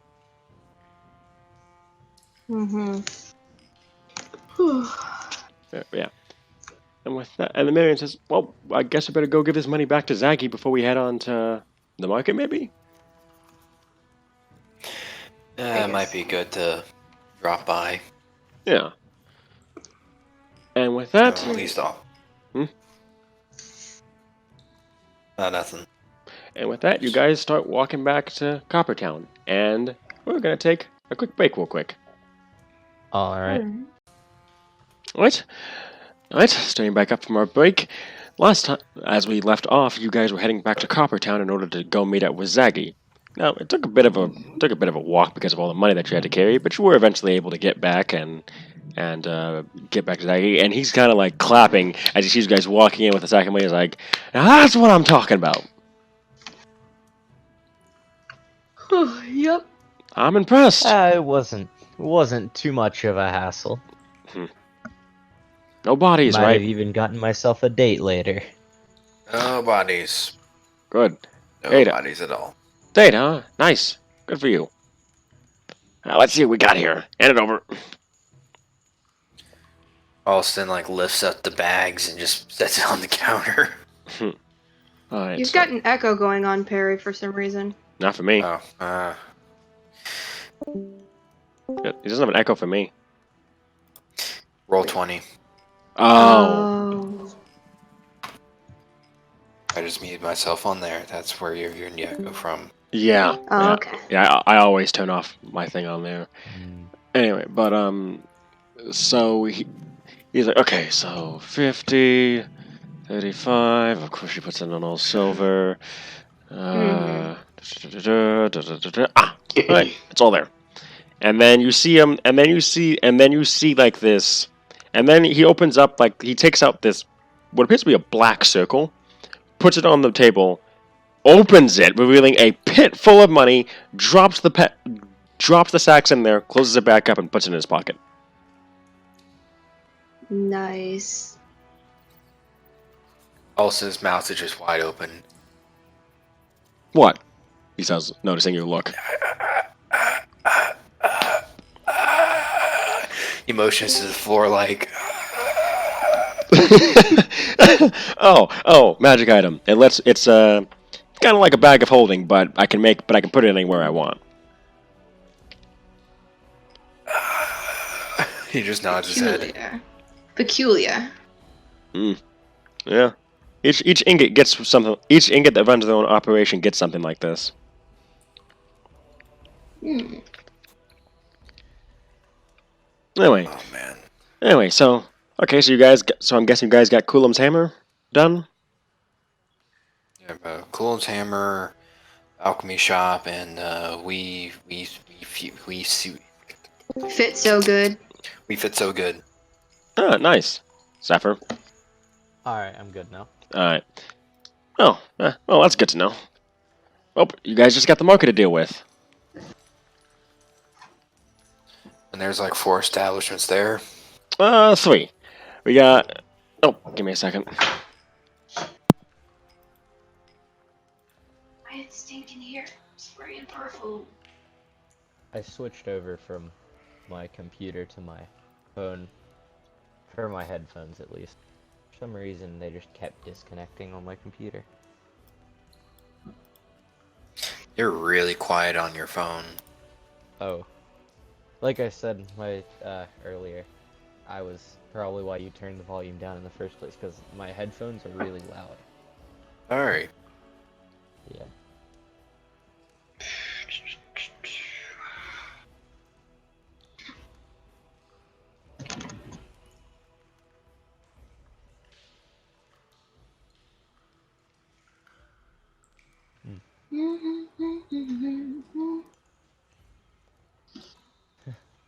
I hope I wasn't bothering everybody by disconnecting 15 times. Oh. You're fine. Oh no. You're fine. Great. Just pretend every time I disconnected, my guy was just screaming glitter gold.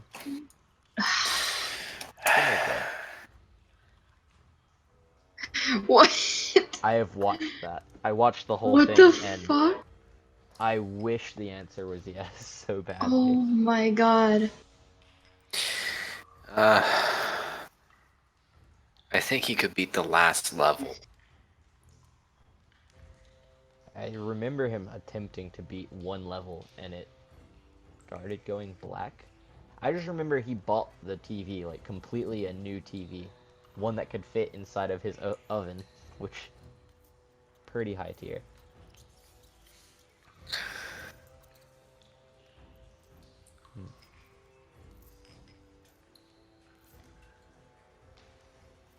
I'm back. Welcome back. Alright. So you guys got Pinvor's exotic goods, the Golden Pixie, and the naughty ghost trade post. Okay. I suggest Pinvor, Golden Pixie, and then trade post for last. Alright. That's all up to I you guys. remember the trade post is the one who hasn't been heard from in a while. Yeah, the twin Dwarven brothers. I say we save that one for later. It feels as if there may be more to the story there. Up to you guys. Boy. Zaki shrugs. I say, given that the owners haven't been checking in lately, part of me wants to say we head there first. Because that's a complete potential loss if we wait any longer. True. Marion just cracks her knuckles and says, I'm good for it. So I'll follow you guys wherever we end up going. 2 wizards no better than 1 cleric. Oh, Well, yeah, so the others we know about, so we can always hit them at a slightly later date if something happens. alright. Austin just scratches his head. What? What? No, he was just simply saying, if we hit up the place with the missing owners and something happens, we can always hit up the other places like at a slightly later date if something happens to True. us. True. Yeah. Zaggy says, hopefully nothing does happen to you boys, though. As Glitter Gold once said, the road most trampled upon is the one less traveled. So that's where I'll be heading, where you guys are going. Alright. Have fun, team.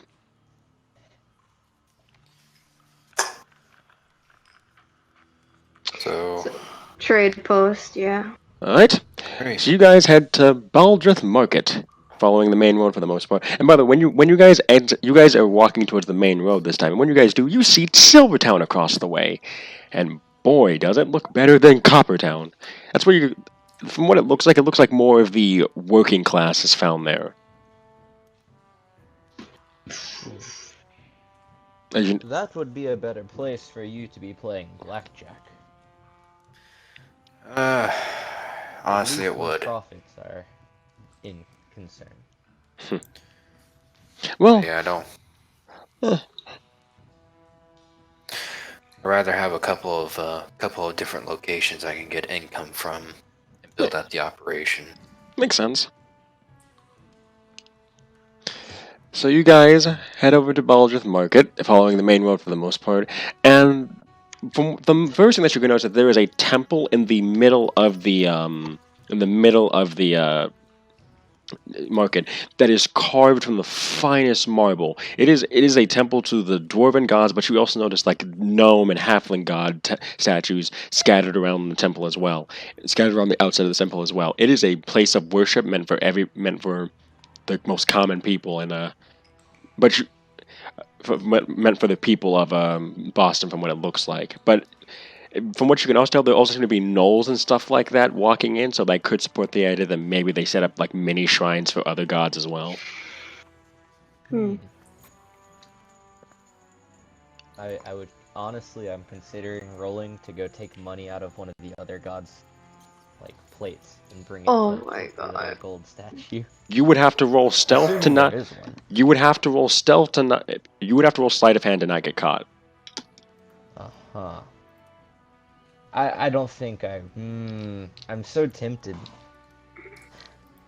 I'll save this for later, I think. Mm-hmm. All right, We have more pressing matters. Roxy, don't sleep. I'm not. All right, checking. You got. Wow, you got. Sorry. No, that's fine. So you guys are walking. So you guys are. So as you guys are walking around the market, there's a bunch of plazas and everything in stores, and you see the naughty ghost trade post. Hmm. Right next to the Golden Pixie, and which is also right next to Pinboy's Exotic Goods. Can we see like through the like windows of the shop? Apparently, when you go up to check the windows, the blinds are actually closed. Like someone has put the covers over on the windows, but the sign does say Ooh. open though. But could I use my cantrip to make the window open? Which cantrip? He's, Hold on. I believe, he's referring to thaumaturgy. Yeah, thaumaturgy. You could theoretically, if it is unlocked. Uh-huh. But what if it's not unlocked, then it just doesn't do anything? Yeah, it just doesn't do anything in that case. Okay, well, I would like to cast thaumaturgy and try and open the window. All right, you do, and no response. So it is locked. Huh, that's weird. Marion says. She's kind of like looks at the window. Can I check to see if the door is unlocked? The sign says open. So, can I try the door? Go right ahead. I try and open the door. The door opens. I look around. You see at the far end, you see two twin dwarven brothers, kind of like sipping on some ale from what it looks like, with a guy like just standing in front of them, kind of talking to them. And then you notice that there's like 3 aisles of goods. Left side has 2 guys in it. Middle one's empty, and the right side has 2 guys in it. I walk right in. All right. Okay, then I walk in as well. Marion follows, and you notice that and then the guy. Ooh. Hold That on. was loud. Give me a Is your second. power good? Yeah, my power's good. Don't worry, I'm fine. That just shocked me. Mm-hmm. Me too. Exhilarating. I realized my Nice pun when I ambient said noise. that, but Shocked. Yeah. Ah. I was hoping you weren't shocked. That was the hope. oh god, give me a second here. Okay. So you notice that all these guys are dwarves for the first thing. And one of them is talking to the dwarven brothers, and they're talking to each other in dwarvish. Ooh.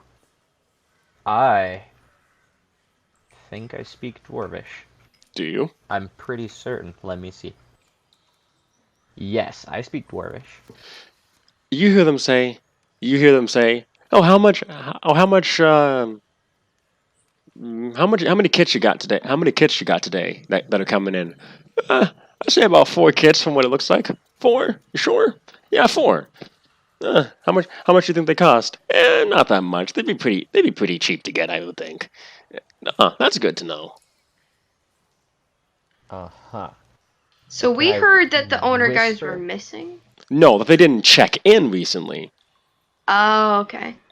I would like to whisper what these guys were saying to my people in case they could understand the conversation better than I could comprehend it. All right. Mm. He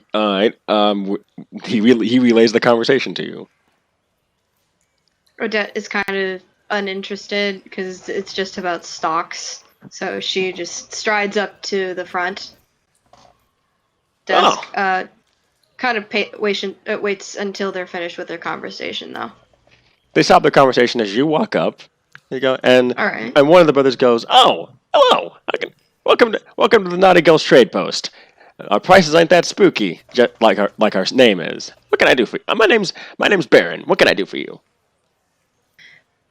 Hello, my name is Odette. I'm one of the representatives of Onyx. We were wondering if you had your our payment ready. Ah, Onyx. Yeah, sorry, forgot about that payment. Let me get that right for you. And he starts looking underneath his desk, underneath the bar. Did he seem nervous? Roll insight. Okay. Mind if I jump in on this? Yep. Mhm. Are you guys with Odette too? Yes. Oh yeah. I mean, I was telling her what they were saying as we were walking up. I know, but she walked up, so I assume that I wasn't sure if you guys stayed behind or 17. not. All right. I was planning. That's to your stick- second one! What the hecky? This bot hates you. No. Poor Austin. Austin, yeah, my God, this man. Okay. Just to make sure this is justified, as he starts to walk up and tune his ears, he sees in the corner of his eyes a Tinkerer's toolkit, Aw, that's so cute. I got 2 or 3. and he looks Ooh, at it. okay. Okay, so Baron is clearly nervous as he starts looking underneath the desk, and you notice that that the guy that he was talking to kind of just stretches for a bit as he looks to his friend. As he looks to his friends and he says something in Dwarvish to them. Okay, what did he say? May I know? He said, "Make sure to check the middle aisles for the goods that we need." Oh, got it, boss. I'll make sure to check over there. And Can I roll insight? All right, go Or not ahead. insight, but like to try. I think I understand what's going on. So what would I roll for that? Roll insight. Okay. I mean, it might just be basic inventory, but it's good to It check may anyway. be, but it is a good idea to check. It is. Alston's still looking at this Tinker's toolkit like, oh. 14.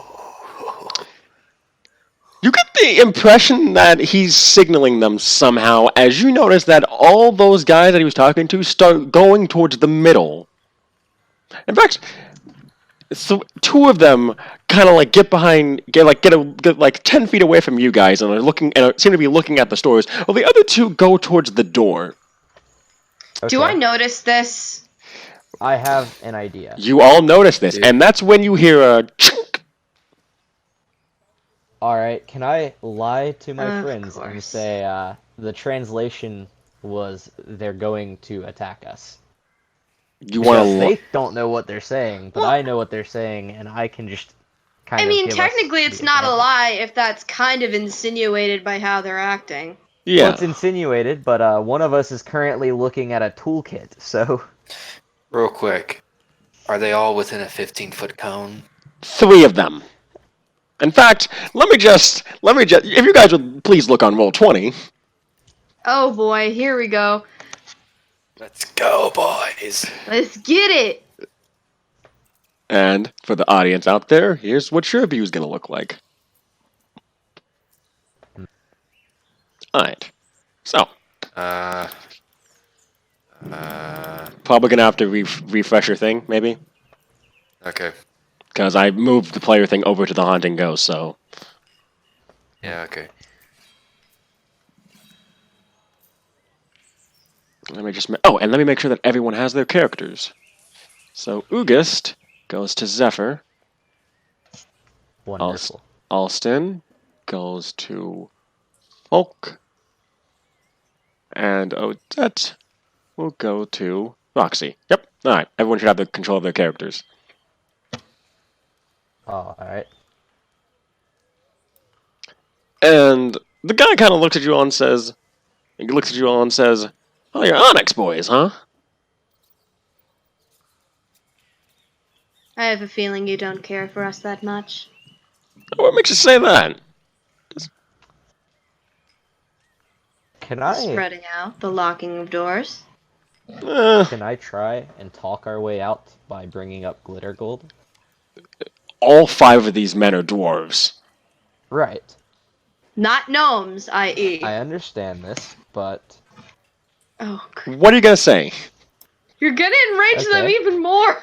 What are you gonna say? so is it? I'm wearing fine clothes at this point, right? Yes. Okay. The better So to steal is it from you. apparent? Is it apparent that I am a low-level cleric, or would they be able to tell? You do. Like, obviously. You do it. You guys have the. For reference, both of you guys kind of seem on the same level in a way. Understood, but I mean, like, as a religious figure, do I look like I would mean anything if I were to try and speak with authority? You'd have to roll deception if you wanted to make yourself seem higher than you are. Okay, can I roll deception to try and seem higher than I am? Roll deception. Alright.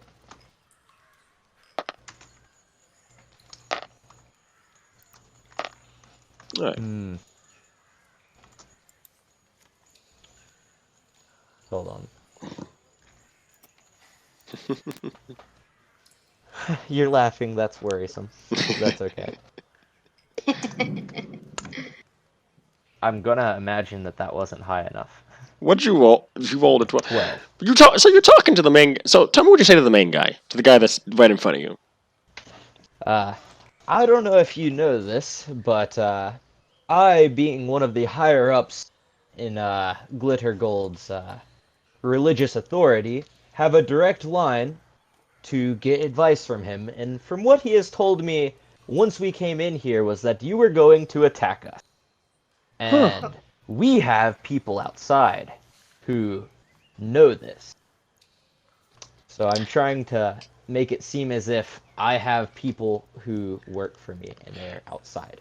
So the thing is, you sound convincing to this guy, but then you hear scoffs behind you from the other 2 guys. Uh-huh. As I say something in Dwarves, the guy like, boss, really? And he's like, and then he's kind of the boss seems kind of afraid at first, and then he gets the scoff, and he's like, and he's kind of like nods, and he's like, oh, really? Got some guys out there, huh? Hmm. Okay. So That's can I hold on. And he try says, and use? Oh, that's good to know. Guess that means we got more of you to kill, and he's gonna pull out a scimitar and try to attack you. uh-huh. Does it? So what do I need to roll to not die? No, I have to roll to hit you against your AC. That's fair. Does a 16 hit? How would I know? What's your AC? It's the shield icon on your character sheet. I have 15.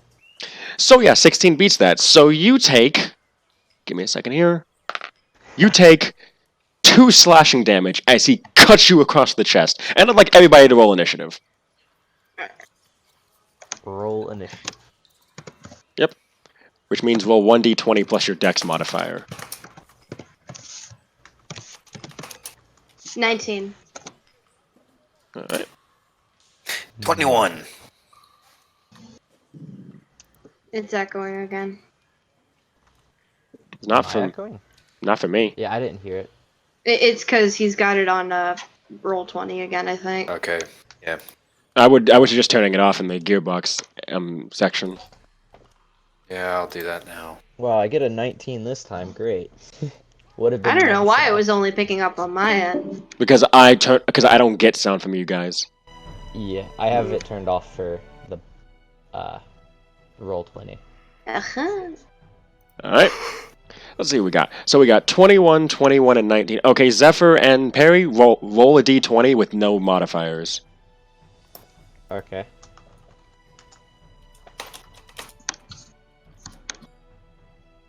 Did I do that wrong? Nope. You did it right. Oh, no. It just delayed. Yeah, so 16. So Zephyr will go first in that case. Oh. Great. Okay. Give me a second. So Zephyr...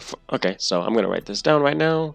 So we have Ugus, followed by Alston, followed by... Oh, wait, I have to roll for Marion. Give me a second. Wow! Really? Marion got a nat 1. No! Jeez. So your tank... Jeez. So your barbarian's going last, just for reference. Great. Fantastic. I'm also at man. 4 out of 7 health, so Yeah. you know. So B4. Sorry, I'm just trying to make sure I get this right. So next roll was a 19. Oh wait. Oh wait. Yes. Roxy, roll off. Okay. I rolled a Who 4. else rolled it? Who else rolled a 19? 12. All right, you're going. All right, so your entire side's gonna go first, minus Marion. That's good. Let's go Very down good. to my spell sheet. Yep. Do you already have your spells prepared and everything? Wait. Okay. All right. B3. Yes, I do. And I know exactly what I'm going to be doing on my turn. Keep in mind, you do have the brothers near you, by the way. Right. And he did say don't Which kill would them. mean... Wait, you said don't kill them? Remember, Zaggy said don't kill the guys you're getting money from. Right. Right. All right, and there's the initiative order. Alright. All right, so Ugas, you go up first. Oh, Alston! I thought it was Austin! I thought that too the whole time. Nah, it's Alston. Whoopsie daisy. Yeah. My so, bad. all right, so Ugas, Yeah, you're it up could be first. Austin. Alright, I don't know how to do combat, so this is going to Okay, be... so you can either use a spell. You can either use a spell on your. Okay, so wait, give me a second. I know the perfect thing. I grabbed this thing for just such a reason. Give me a second.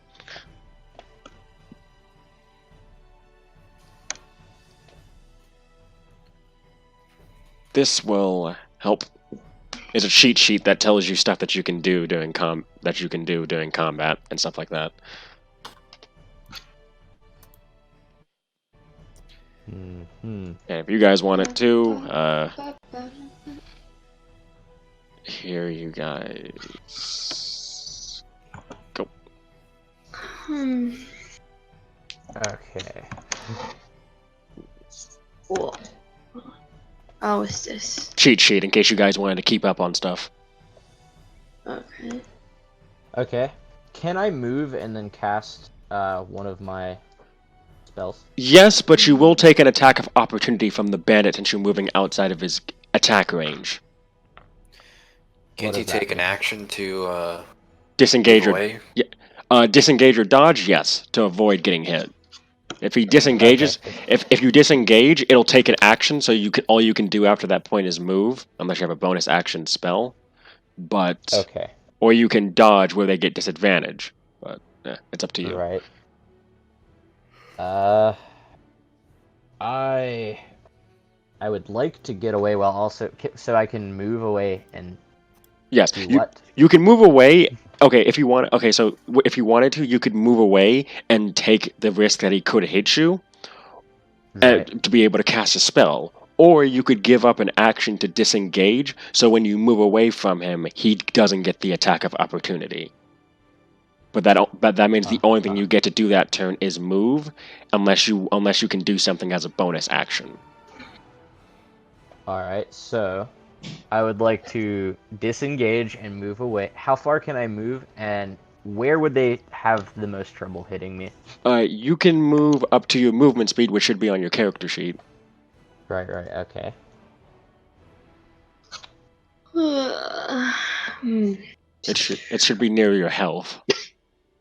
Near my health. Okay. So is it 25 or? Yeah, 25 feet, and each Okay. square on the grid is 5 feet. Okay. Yeah. Can I move through my teammates? Or would I have to move around them? Because I'm going to You can try move. and use them as cover. You can. Well, you can't really. Well, you're not gonna be able to really use them as cover per se, but you can move. You can move through them, but it would count as difficult terrain, I believe. Oh, okay. So it'd be an extra. So it'd be an extra 5 feet of movement, basically. Okay, so that would be. So it would take you. Give me a second. So for example, so you can move this way, and it would cost you. So you can either do. Well, it's up to you, rather. Huh. Hold on. Alright. So, to just move, it's just click and drag, right? Yes, click and drag. Okay. So you disengage, to be correct. Right. Alright. 10, 15, 20, 25. If I wanted to move there, because I can move diagonally, then up 4. Right? Yep, you can. Okay, that's what I'd like to do. Alright. Anything else you'd like to do your turn? Do I have any other options? You do have a bonus action and a free action. A free action, you could pull out a weapon if you wanted to. A bonus action, you could... some of your spells might be a bonus action. Oh. Could I pull out my shield? Yes, I believe... Yes, you can. Okay, then I'll pull out my shield. Yep. What does that do? Like, oh wait, do anything you already had it out because... particularly? You already had it out because you had the +2 AC thing. The shield gives you okay. +2 AC, so you had that out. Wait, it does? Yeah. Huh. Yeah. You should have a metal shield in your thing. Right. Yeah. So does that automatically add to my armor class, or was I supposed to add the proficiency on top of the 15 I have? It automatically adds on. Okay, So you had a 15 with the shield. Yeah. Okay. Yeah. We're good then. Alright. Alright. Well, if that's the case, the next up is Alston's turn. Okay. This might be under meta knowledge, so shoot this down if you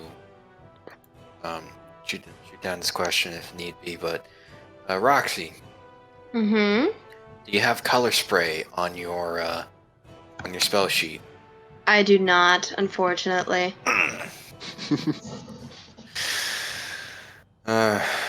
What What were you going to use it for? Well, I was gonna suggest us just shotgunning both sides here with color spray and ending this encounter within one turn. Keep in mind, you do have two guys at the. shit. You guys do have two guys near the door. Oh, you I guys are still all the way at have the door? pretty Yeah, powerful far right. spells. Far right area. Okay. Like, I got Thunder Wave, Yep. Magic Missile, and Chromatic Orb. Keep in mind, magic missile is an automatic hit. I'd like to add that, by the way. Yeah. Alright. But anyway, it's your turn, so. Yeah, I know. Do you have any ideas on what you're doing? Because I'm thinking about trying to nail the two brothers here. I was gonna, like, try to intimidate them. Okay, for reference, when the Because, like, fight it's started, like we the don't want the two brothers immediately ducked underneath the bar. Okay. All right. Never mind. Scratch that. Yeah, and let me. Can I, like, Wait, I'm about to go around the bar, it looks like. is it within my Keep it up. movement speed to jump over the counter and grab them if my turn comes? Yes, but you do have a bandit next to you. Keep that in mind. Oh, yeah. One of the enemy bandits. Alright. All right then. This is a reaction then. I'm just going to cast Mage Armor because I feel like this is gonna get rather hairy rather quickly. Alright. You cast Mage Armor, and this sheen of magical energy surrounds your body, as you now have 13 plus Dex modifier AC. And that's all I can do without getting shot at. Alright. And with that, we now move to Odette's turn. I think I also need to put mage armor on myself, because, yeah. Alright. Alright. So that... And my AC is 15 with that. Alright. And with that... So one of the bandits is going to go. He's going to charge... Oh, wait. He's going to charge straight at Ulston, and he's going to try and hit you. I'm assuming an 18 hits. I'm assuming an 18 hits. Is that against me? Yes. Yes. Yes. You take two slashing damage. That was not you pulling your punches, I assume. No, I actually did roll a 1. Okay, just want to make sure. Yep. Oh, man. Alright, label this one wrong. It's supposed to be B3. Anyway. Yeah, so that happened. So this guy rushes up to you, and he sends a slash straight at you, but you're able to barely move out of the way and get nicked on your arm. Alston, holding like his hand of cards for a spell, just takes a step back and shouts out, hey now, careful on the ropes.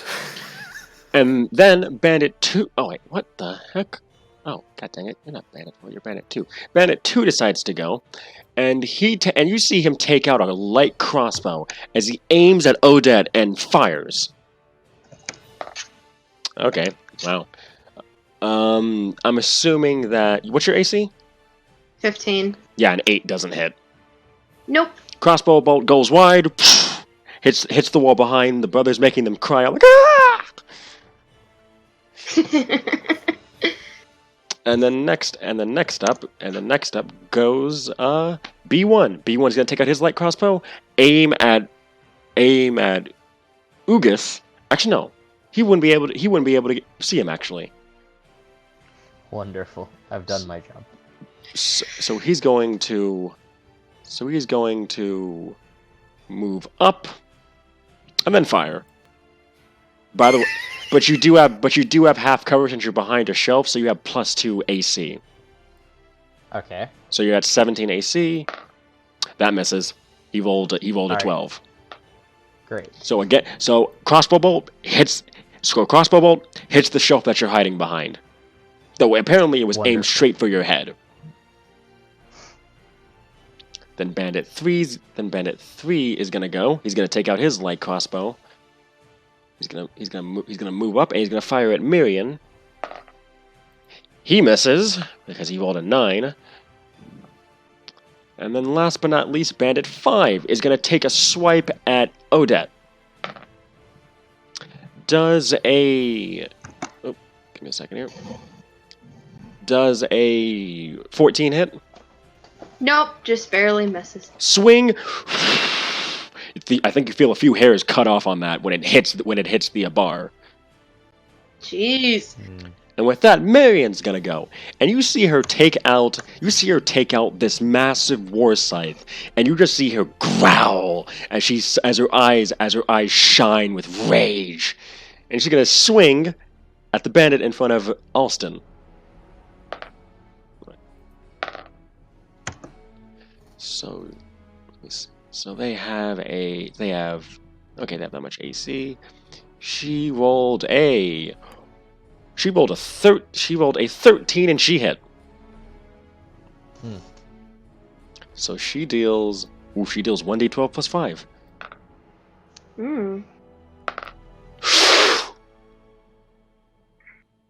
She rolled max, didn't she?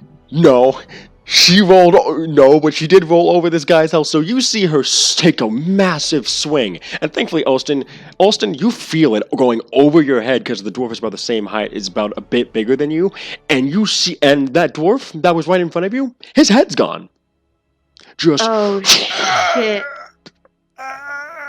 And he just falls, slumped to the ground, as his head goes flying across the room.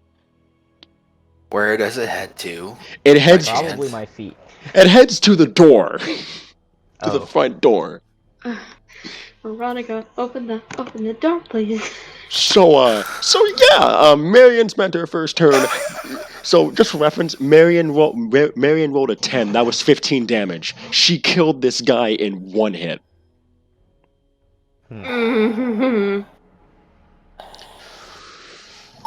So yeah, next up, we're back at Uga's turn.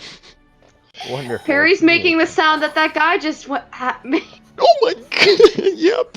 Huh. Right So it's my before he turn. goes. Yep. Right. How much? Woof. Okay.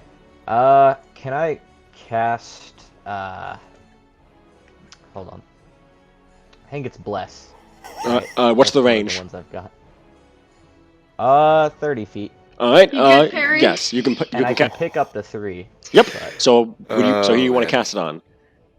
Barbarians are great. Yes, they are. 5, 15, 20, 25. Cast it on my 3 allies. All right. All of you get an extra D4 on any check, I believe. Great. Is it that what it is? Hover over the description and see. Let me see. 3 Oh, plus wow. 1. What is that? Hover over it with your mouse. It should show the full Alright. description. Okay.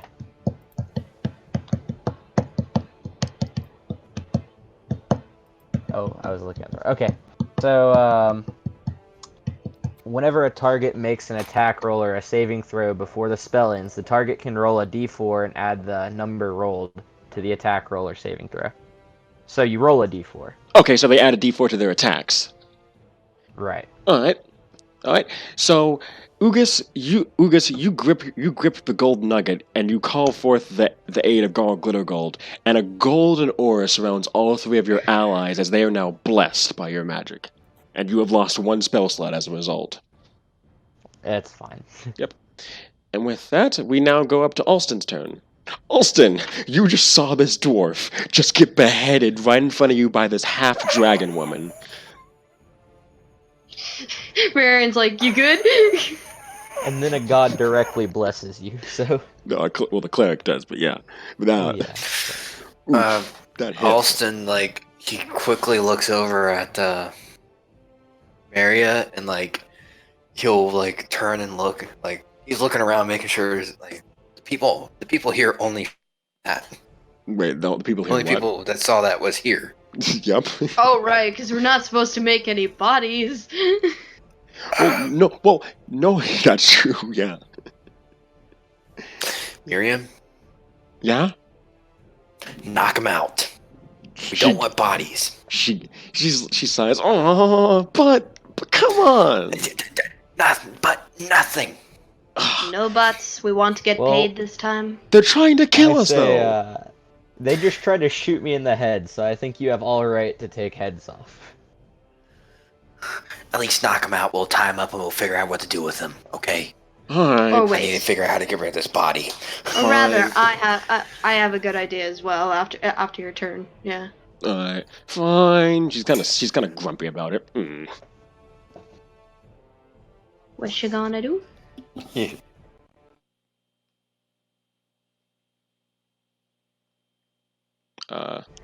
Austin, what are you planning on doing?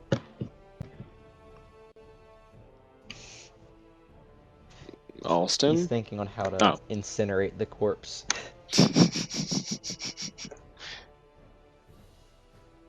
Perry? Perry, we can't hear you. Oh, there we go. All right, bit of a technical difficulty there, but back to Alston's turn. Oh, I guess Kira texted me an hour ago. She's at a birthday party, Got it. which would have been nice to know, but it's Tell her whatever. happy birthday. Or tell them happy birthday. Yeah. What do you want to do? Alston. The brothers are currently crouched behind the counter, correct? Yep. Okay. Yeah, I'll just use color spray to nail the one bandit still standing. All right. What do you want me to do? Is it a roll to hit or is it a save?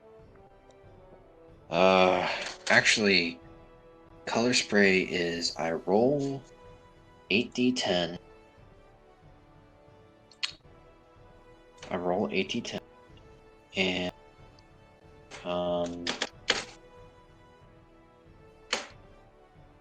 let me just read off the spell description here. Yeah. I can. Players. Yeah, pull it out. Yeah, I think it's. It should be a. Is it a Xanathar? Is it a Xanathar or It's players? Player's handbook. Okay, here we go. Found it. Okay, a dazzling array of flashing colored lights springs from your hand. Roll 60-10. The total is how many hit points of creatures the spell can affect. Creatures in a 15-foot cone originating from you are affected in ascending order of their current hit points, ignoring unconscious creatures that can't see. Starting with the creature that has the lowest current hit point. Okay, roll.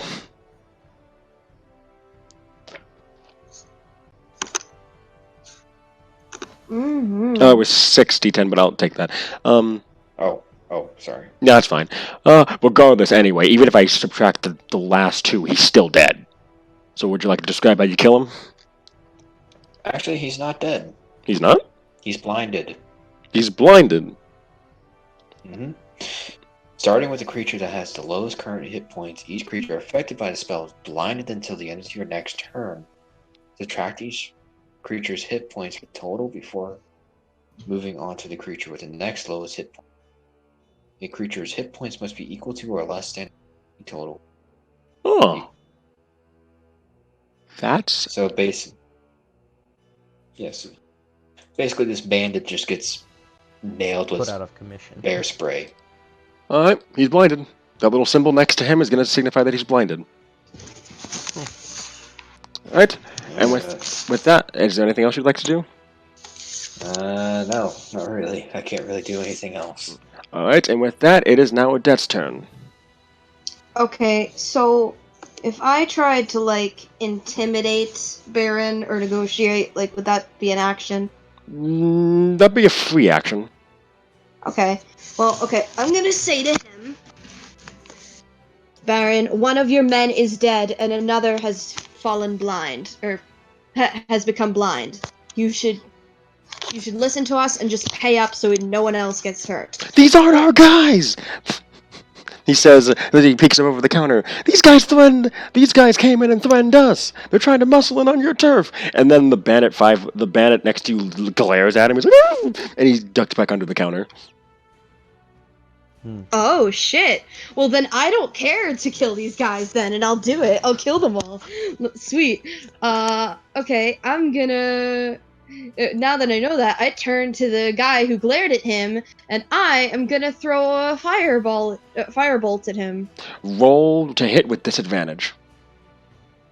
Shit. He's within. Don't He's they within. get the +4 for me? Yes, they also get the +4. Yeah, Or plus D4? plus 1d4. Yeah. So 2d20 KL1 plus 1d4 plus your intelligence modifier. Wait. 2d20. KL1 Okay, L1. plus 1d4 plus your int mod. Wait, no, plus your to hit with spells. I'm an idiot. Yeah, it's fine. Yeah. Okay, so that was a 12. well. No, yeah, well, it crosses out no, it it's crosses out the highest one, so it goes with the lower of the two. Okay, so So 4 plus 3, that's 7, plus 5, that's 12. yeah, that's 12. You hit right on the mark. Roll damage.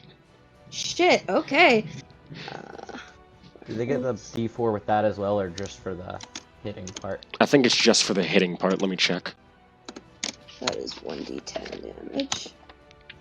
2 damage. What the fuck? That D4 came in clutch for the hit, but it didn't help on the. Yeah, it can only be added to their attack roll or saving throw. Okay. I did kind of need it for that. Yeah. You know. Yeah. So you hit. So he tries to stop you by messing with your incantations, but you were able to sling a firebolt at him, and it hits him. He's like, "Ugh, ugh," but he just kind of like shrugs it off as he glares at you, growling. You're gonna regret that, girl. You are going to regret moving in on Onyx territory. We'll see about that. And with that, Bandit 2 is gonna go, and he's going to charge at the. No, he can't. Actually, he's blind, so he's not gonna do anything his turn. Shit. Also, Cats Am I 2019? What But the heck? let's not talk about that. Oh, yeah. Oh. Let's be. Bandit 1 is once again. It's gonna. Actually, wait. Hold up. What's the range on this light crossbow? Because I might have been. It's 80. Is that the first range increment or second? First. Okay. And he'll be rolling at disadvantage, I believe. Yep, he will. I'm safe. Yep, he will. So he's gonna try and fire once again. Sorry, I didn't know that last time. I apologize about that. Don't worry. Good He job. he rolled. So he rolled a 19. So he got a 22 and a 13. Does a 13 hit?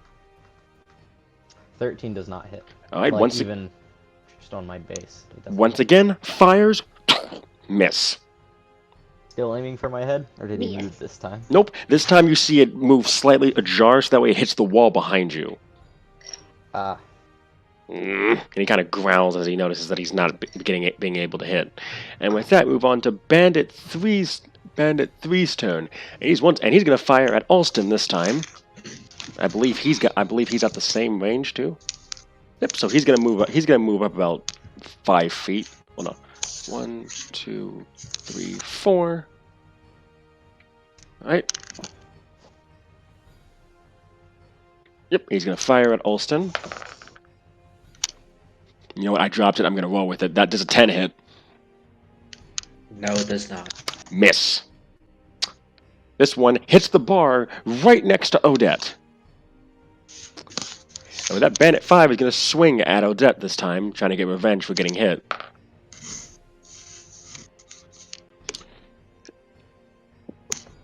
I'm guessing that a 19 hits.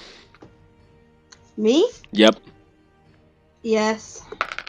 You what? What? What the fuck? I rolled a 1. You took 2 slashing damage.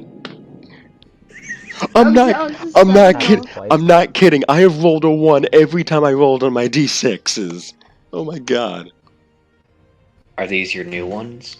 I don't know if this is my new one or not. I used one of my old ones and then I used the black one. I don't know if this black one's new or old because I have several of them. Okay. But my d6s usually roll high, as you saw with my stat rolls. Anyway. So Marion asks, so can I kill him now? Go ahead, I'll Yes, figure something of out. course. And she charges straight at the bandit right in front of her. And I believe blindness gives you advantage to hit, does it not? It does. It does. Thank you. Thanks for that. In that case, she's going to roll to hit with advantage. +4. Or Sh- D4. Yeah. All right. So let me roll the d4 first. So that's plus. So that she gets a +3. So wow, I think she might have missed. Hold up, that's 7.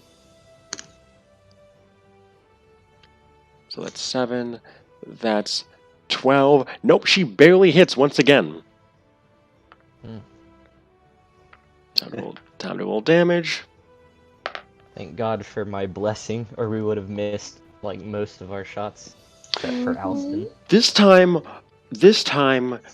you see Marion go under and up and cleave this one in two. Jeez. She got a 16 damage. She rolled an 11. So, and I think you hear the screams of a man who was hit somewhere where he should not be, as he is split in two, and blood just sprays all over the floor. Prestidigitation today. Remember, we have to clean up after this, despite it not being Our fault. Yeah. I know, she says, and she says, but you gotta admit that was pretty cool. It was. She grins. Can't deny that. Wonderful. She grins. And with that, we're back up to Ugas's turn as Bandit, which bandit was that? There's 1, 2, 3, The 4. one that keeps shooting at my head? Nope, Bandit 4 is dead. No, Bandit 2 is dead. Yeah. Alright, so, question. Would moving behind the counter give me more cover or less cover than where I'm at right now? Where would you like to move to? Well, I can only move to, like, the one right behind the end piece there. Do you mean... Oh, you mean over... Here? Yes. Right, That would there. give you these... I would think that would give you... You're small, right? Right. I'm the shortest I could be, I'm pretty sure. I think you would... I think that would give you 3/4 cover. Actually, that would give you... Alright. Actually, that would give you... Depends. Are you going to be right here? Or right here? Which one? Can I get to both of them? Let's see. Also, California might be joining us in a bit. Yay! I would like to move as close to Baron as possible. So that's Or 20. Barine. So that's 20, 20, 20. So theoretically, you could get to any of these spots. Right. So I'd like to move beside him. All right. That will give you total cover, meaning that you can no longer be aimed at, as long as you crouch underneath the bar. I was gonna say, and can I crouch with my last little bit of points? Yes, you can. Because I just need to not die this fight currently. That's the goal. All right. Alright, then that's what I will do. And, you said talking to them is a free thing, right? Yeah, free action. You get 1 free action, 1 Okay. bonus action, and one normal action, and 1 reaction. Can I try and convert Baron to my religion? Is this Can really I the tell time? him that... Yes, this is the perfect time. 'Cause I can tell him that, Oh, your that computer. he needs computer's back to someone normal? to pray to. All right, good. Roll with disadvantage. Okay, Yes. roll what with disadvantage? roll persuasion with disadvantage. Okay, So because you were in the middle of a fight right now and he is scared shitless. right. I don't- What's disadvantage? What do I 1d20 put for KL1. Is it Or 1d20? 2d20 KL1. Yeah, 2d. Yeah, Yeah. 2d20 KL1. I'm sorry. Plus your persuasion modifier. Yep. Plus persuasion. Okay. Hold for 1 second. This is the perfect time to be doing this, I'd like to say.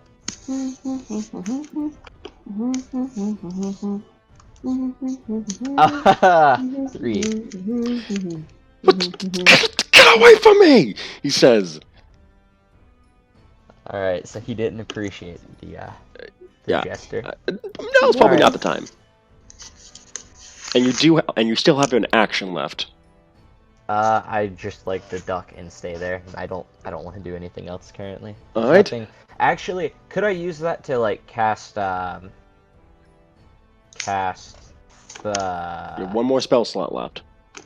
Well, I was thinking my cantrip thaumaturgy. What would you like to do with it is my question. I would just like to cause like ominous sounds as if there's people outside the window, maybe to scare them. Go ahead. Alright, you cast thaumaturgy. Roll intimidation on Okay.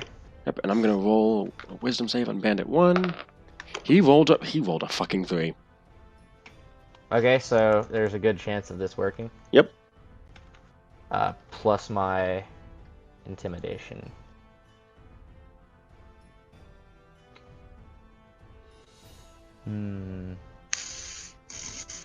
Oh, it's just okay. That's not bad. 18. Yep. So the bandit over here, this one over on the far side, the one that was shooting at you earlier, he hears the noise outside. He's like, "Ah, shit, boss, we might have trouble outside," and he is now frightened. Wonderful. So now he can't get within. He will not approach. He will not approach you. Well, no, he won't. He will move away from the window, and he is now frightened as long as he sees the window in view. Oh, Jesus. Okay, great. So I think that would be. I'll make it this for now. Anyway. Yep. With that, it is now Alston's turn. Alright. You got one guy right next to you, another one at the far side, and two at the far side, and there was the one that Miriam split in half from the bottom up, starting with the thing that makes him a man. Alston just like pinches the bridge of his nose as he pulls out his quarterstaff from his backpack Mm-hmm. and literally just goes to wallop the bandit right beside him. Roll to hit.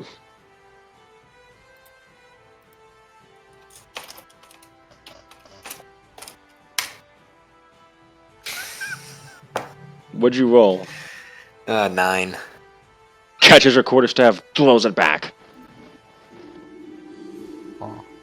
Anything else you'd like to do? Ah, man. Part of me says to run away, but at the same time my hit points say something else.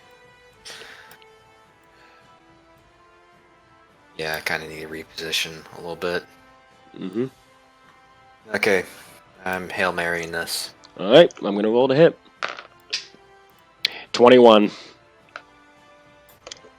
Roll damage. Damn it! Ah, dice fell. Give me a second.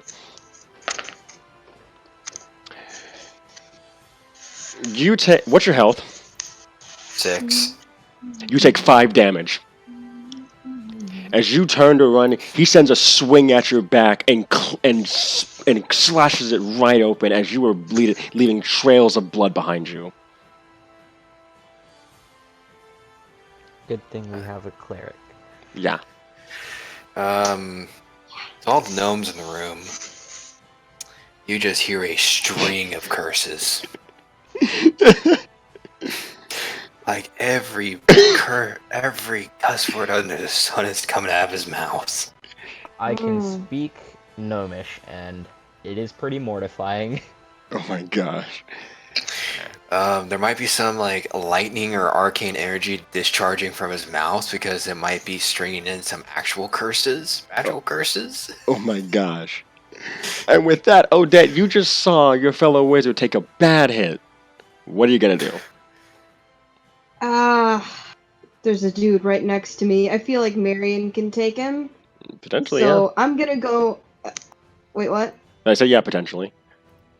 So Let's be honest, she's been gonna swinging go high this over entire time. So I'm gonna go over to Alston And I'm gonna do. Okay, first of I all, have one. hold up. What? Attack of opportunity. He missed. He rolled a 5. Okay, good. I'm gonna do healing hands. You have that as a spell?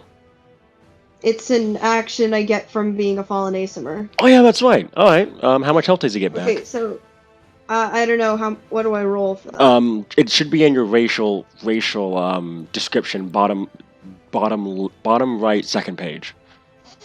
Okay, hold on. Okay. I can touch to heal for my level in HP. So he gets back So- 1 HP. Oh wait, no. My Hmm? my level in HP, or Yeah. like the HP that the max that comes with my level, or that's Uh, stupid. Hold up, give me a second. I have Follow's Guide right here. I believe it's your That's- level. It's your level in HP. That's terrible. Oh gosh. I try to help my friends, and that's what happened. Healing Hand. Yep, as an action, you can touch a creature and cause it to regain a number of hit points equal to your level. Once you use this trait, you can't use it again until you finish a long rest. Dang it! You get a singular health point back. But to a wizard, that's a whole lot. Yeah, it is. I guess So you feel so Alston, you start to feel the cut in your back kind of heal itself. It's 1 point, but it's enough to where it's kind of numbing the pain. Oh wait, shit. What is arcane recovery? Arcane Recovery? That's a wizard thing where I think as a short rest you can get 1 spell slot back. Oh, okay. Yeah. Yeah, well, short answer, you still hear Alston cursing up a storm. And with that, Odette, would you like to do anything else with your turn? What else can I do? I don't think I can do anything else. That was my action. All right. Well, wait. Let me look at the map. Okay, I'm gonna run. Like, how much movement do I have left? You just used 10 feet. Okay, so I'm gonna use. Wait, come on. I'm gonna use the next 20 feet to go closer to the one that's near the door. All right. So, like, how many squares? That's. So that's 5, 10, 15, 20. You can move 4 squares. 2, 3, 4. Okay. 5, 10, 15. Wait, hold up.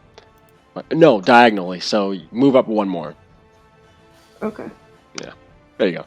All right, and with that, it is now Bandit 1's turn, and he's going to look at Odette as you come up the alley. He's going to take aim at you. Yep, and he's going to fire. That's a 20. That's a 21.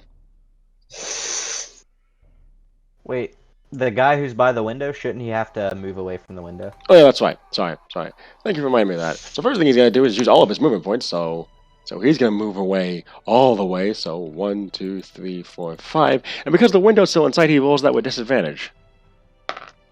Yep. Thank you ever so much, Zephyr. I needed Of that. course. He rolled a 9 in that case, so he missed. Yep. None of my 7 health points going to you, fuckface. Bandit 3 is going to take aim at Miriam and fire. And he misses because he rolled a 7.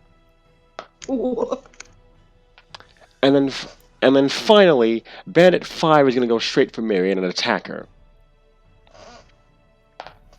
He rolled a 6. Oh my god. So he misses. And with Miriam's turn, she's going to loop around and she's going to take a swing at Bandit 5. She rolled a nat 1. Ooh. Oh, jeez. And wham! Her scythe hits the wooden floor, causing wood to fly up into the air, and it is now stuck. No. Our powerhouse. And with that, it's now Ugis's turn. Wonderful. I'm going to stay where I am, but I'm going to Healing Word Austin. Alright, 1d4 plus your wisdom modifier. Okay. He'll be fine because my wisdom is +3, so it's automatically. He was automatically going to get 5 health back. Right. Okay, let's try something else. I'm gonna try something else. Let me try rolling on a different book. 6. Alright, so Nice. I think you're back up to full in that case. Good. Yep, I am. You you hear Ugas cast the incantations for healing word, and you feel the cut in your back completely heal up, leaving the clothes that you were wearing kind of destroyed in the back, and a scar and a very heavy scar on your back. But other than that, you feel better. You feel sore. I'm, You I'm feel out of sore though. spells, boys. So if you need me to heal you again, try not to die. Hmm. I can prevent you from dying, but that's it because I have Spare the what is it dying. called? Yeah, spare the dying. Well, short answer, Alston has stopped cussing now. That's good. But you see him like he gets his Ugas' turn done, I assume. Yes, yeah, I'm done. Oh no, wait. Just for reference, healing word is a bonus action, I think. Oh, wait, so shit, you I can still still have like do full on shit. stuff I can do. You have a full action left. Okay, so Unless could you I just cast? want to do nothing. Yeah. Can I cast Thaumaturgy again? Yes. Who are you gonna cast it on? The one that's at the end of the aisle that's not scared. Actually, better idea. Can I start shaking the cabinets in front of the guy who's at the end of the aisle, who's already scared of the window? Yes. Okay. Ooh, okay. So, what do I roll this time? Roll intimidation again. He's gonna roll. Okay. He's gonna roll against disadvantage. That's a 7. Right. That's a 15, so 7. 7? Yep. Oh. Ooh. He Wait, isn't. he has a disadvantage? Or was I supposed to roll twice? No, he rolls a disadvantage. Okay. So you. Okay, So well, that unfortunately, didn't you do anything failed. to him, 'cause Yeah. I got a 4. Yeah. He is left unfazed by that. Okay. Yep. And with that, it is now Alston's turn.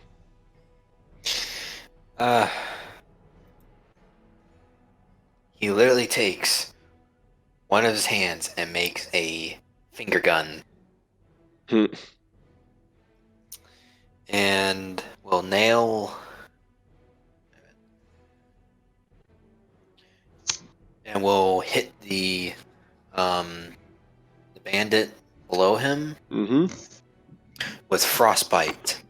All right. Is that a save, or do you have to roll to hit? It's a save. The target must make a Constitution saving throw. On a failed save, the target takes 1d6 cold damage and has disadvantage on the next attack roll it makes before the end of its next turn. He rolled a 17. That beats DC 14. What happens? Does he take half damage or no damage? Nothing happens. All right. Anything else? Actually, kind of need to start containing the situation here. Mm. You do have a fine guy over there. But then again, the other guy might get an attack of opportunity if you go that way. Depends. If he can avoid his range is the thing. Mm. Yeah, I can. Okay, so that's going to cost if you. Here. Oh wait, 10 nope. feet. That's going to go into his range because you're going diagonal. You'd have to go left then diagonal. I start from up here. Yeah. Oh yeah, okay, it goes Yeah. across this. Okay. You'd have to be left then diagonal if you wanted to avoid him.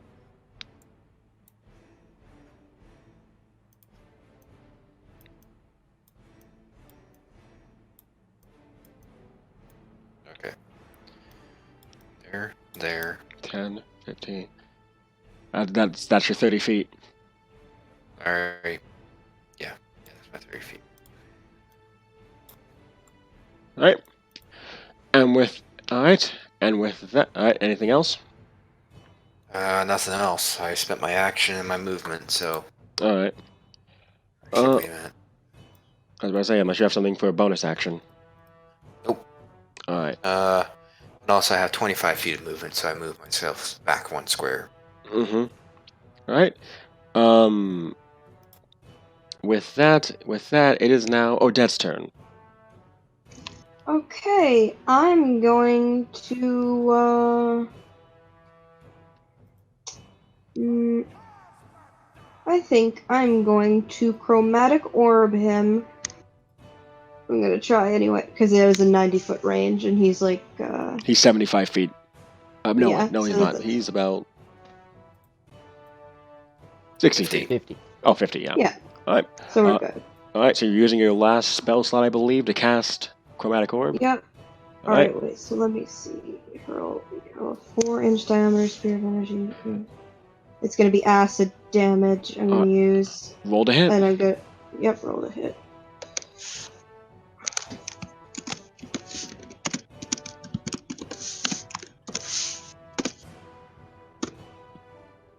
Come on. 18. Roll damage. Okay. So that is 3d8 damage.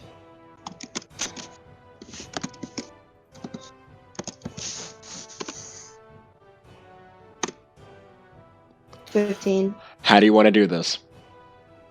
Okay, so yeah, it's a 4-inch a ball of like a sphere of like acid, like she like grows it in her hands and like swing goes for like a baseball type like pitch Mm-hmm. and hurls it right at his face. And when it hits his face, you see him clawing at the melting, waxy substance that was once this man's head. As he's going, and he falls to the ground. As you see melted flesh and blood spew on the floor, and he is now dead.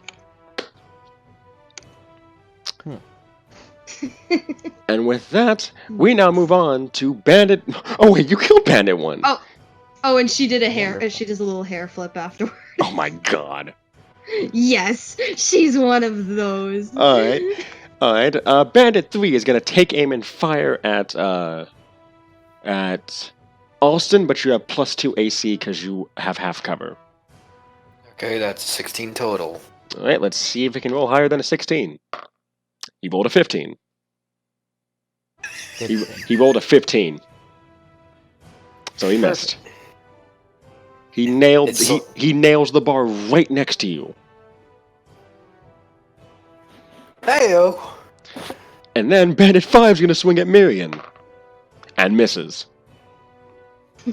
And Mirian is going to tear out her scythe, is going to rage once again, and is going to swing at Bandit 5.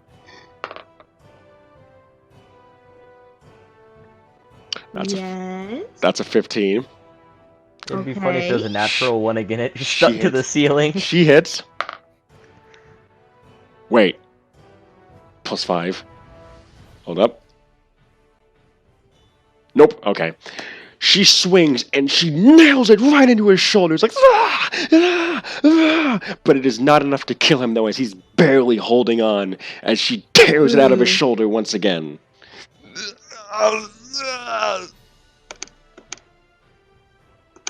Wonderful. And with that, we're back up at the top with Ugith's turn. Wonderful. It's me again. How many? Alright. I think it's been 4 rounds so far. I thought it was. Is it 5 or 4? It's Could be 4. Yeah, it's after everyone goes. I think it's 4 or 5 at this point. I have used Bless. I have used Thaumaturgy twice, so that's at least 3, and then probably 4. So I can't remember the 5th turn. Healing Word. Yep, we've done 4 rounds so far. This is the 5th round. Okay, your turn. Right. And that was Bless. Yep. Bless, Yep. But Bless, that was, Healing Word, and that 2 is the first turn. Thaumaturgies. Oh, but what about the first turn where I ran away from people? Oh, 'Cause 6. I didn't do anything except run. Oh yeah, that's right. 5. So it has been 5, so we're on the 6th one. Thank you. Right. It's 6 rounds. Nice. Okay. So Flash forward, where I'm I at. don't want to move still. Oh shit. Ooh. Is there a chance I could like steal stuff from under the counter while they're terrified, not paying attention? Roll sleight of hand. Okay. By the way, that's use an object, so that will be your action. Wow. Okay. Gotcha. What'd you roll? Hold on. I've got to check my sleight of hand. 2. Okay, that's not bad. Plus 2. That's what I thought it was. I just didn't want to mess up. 13. You find 3 silver pieces under the counter. Okay. I mean, since I'm not doing anything else, might as well take it. Yep. So you're up to 7 gold, 8 silver. Oh no, wait. No, 7 gold, 5 silver, 5 copper. Yep. Nice. That's what I've got written down too. Nice. All right. That would be my whole turn. I don't want to do anything else. All right. With that, Alston, it is your turn once again. Okay. Seeing that we need to take down this bandit here that's screaming at the top of his lungs, Ray of Frost. I make a spell attack. Roll to hit. I'm surprised you aren't using your dice, Perry. 17. You hit. Wait. What's the minimum damage? Let me see. Okay, Ray of Frost. 1. Roll damage.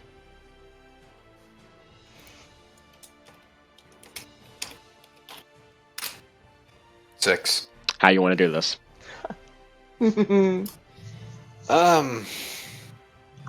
As Marin is having this bandit in basically a death grip with her weapon, and seeing that the one point on his body that's making a lot of sound is his head and mouth, Alston literally freezes his head.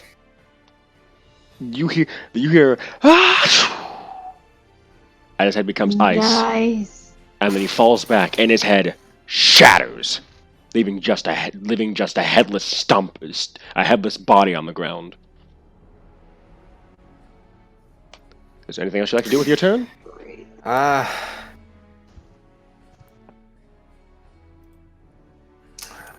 Alston will run up the center aisle, All right. and we'll say to the last remaining bandit, please surrender. All right. Odette, it's your turn.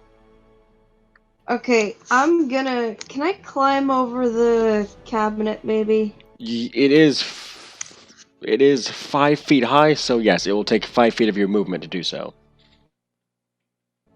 So that's 5, 10. Okay. It will take you 15 feet. Okay. Wait, to get over both of them? Yes. Okay, can I not? Okay, I'm just gonna... There you go. And, yeah, and I'm going to, let me see, how far away is the one at the end of the thing? He is currently 55. God, my glasses. I need my glasses for this. No, that literally looked like a 60 to me for a second. I was like, 66? What the heck? But nope, it was 55. Okay, I'm gonna firebolt again. Roll to hit. Yeah.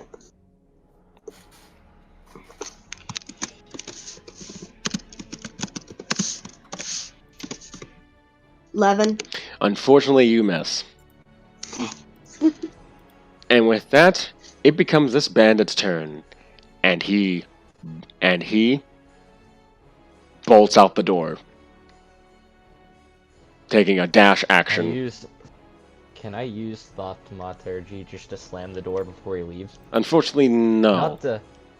I didn't want to keep combat, I just wanted to, Like, how far Sure. off was I with my fireball? You were one off! Ooh. Dang. Yep, and he runs straight out the door, and he is gone. Combat has ended. Gone but not forgotten. We'll miss you, bandit number... What bandit was that? That was bandit. And I think that was bandit number 3. No, I think. Let me see. Because bandit number 5 was killed, so that was bandit number 3. Yeah, he was the only one that did not die. Nope. Bandit Fuck number out. 3, you will be missed. Next time we won't miss though. Alright, I had an Mhm. ingenious plan for And that. as soon as the bandit leaves, Alston will run up to the door and put the close sign on, and close the door and try to conceal everything Makes from the sense. outside. So both the dwarves peek over the bar and they're like, "Oh, they're gone. Oh God. Oh thank God. You're safe now. Oh, for the time being, so, since that one guy escaped, he might come back and kill us." Well, not if I'm you sure pay we can your have protection someone money. from. I'm sure we can have someone sent from Onyx to protect the store. Oh, that sounds great. And Benir's like, "Yeah, sounds good to me." Oh. However, we do expect that since we helped with this and we are going to help with the cleanup, possibly, we will expect a little bit of incentive for ourselves as well. He literally pulls out a pouch of 10 gold each. He's like, take it. Nice! 10 gold gold each! Nice. You, And then Marion starts looting the bodies. Oh my god! What? Yes, that's perfect. Uh, 28 gold points. Baby. Okay, give me. Yep, Marion's up to 25 gold. Okay, give me a second. I have to look to see. Gold pieces, rather. Why did I say gold points? What the fuck? I don't know. Because GP.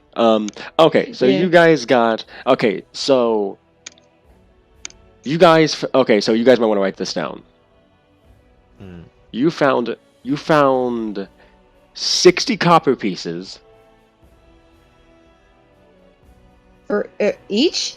No, 60 copper pieces. No, wait. Oh, wait. No, I'm sorry. I read that wrong. Okay, so Bandit 1 had 15 copper pieces on him. Okay. Bandit 2 had 45 silver pieces on him. Are you writing this down? Because I don't. let me back up here. Let's Yeah. back up real fast. Okay. Loot. Onyx loot. Yep. All right. Okay, so B1 had. B1 had 15 copper pieces. Okay.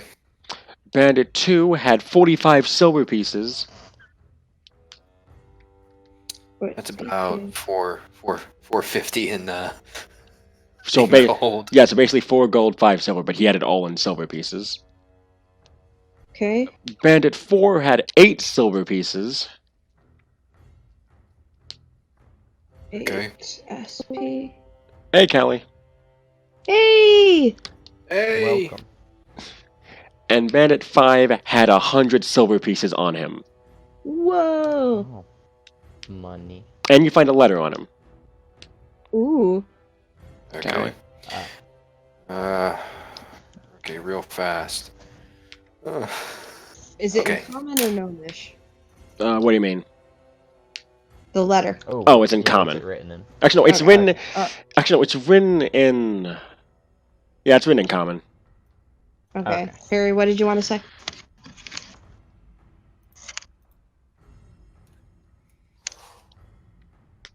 Did you say you wanted to say something?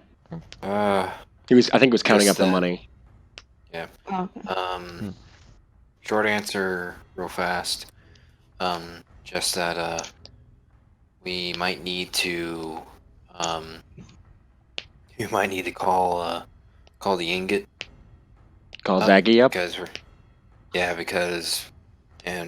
we're gonna need a cleaning crew, and we're probably gonna need it tonight. All right. Callie, by the way, can you speak or no? Okay. Callie. Oh, we hear You good? something. Yeah, what'd you say? I had Okay. to switch headphones. No, it's fine. Okay, so Callie, just for reference, Marion just beheaded one guy, split another guy in half, and combat's over. You killed all bandits except for one. He was able to run away. Oh my gosh. I'm Yeah, not even we killing did. people. We did good, bro. Yeah. Well, did Did I get money out of it? Yeah. You guys basically you're collecting the loot, but you're gonna distribute it amongst yourselves later. I bet. Oh, cool. Yeah, Yeah. later. Yeah, which admittedly, you're probably gonna get a fair portion of this because you you were a beast. Oh yeah. in By this the fight. way, you currently have 25 gold on you right now.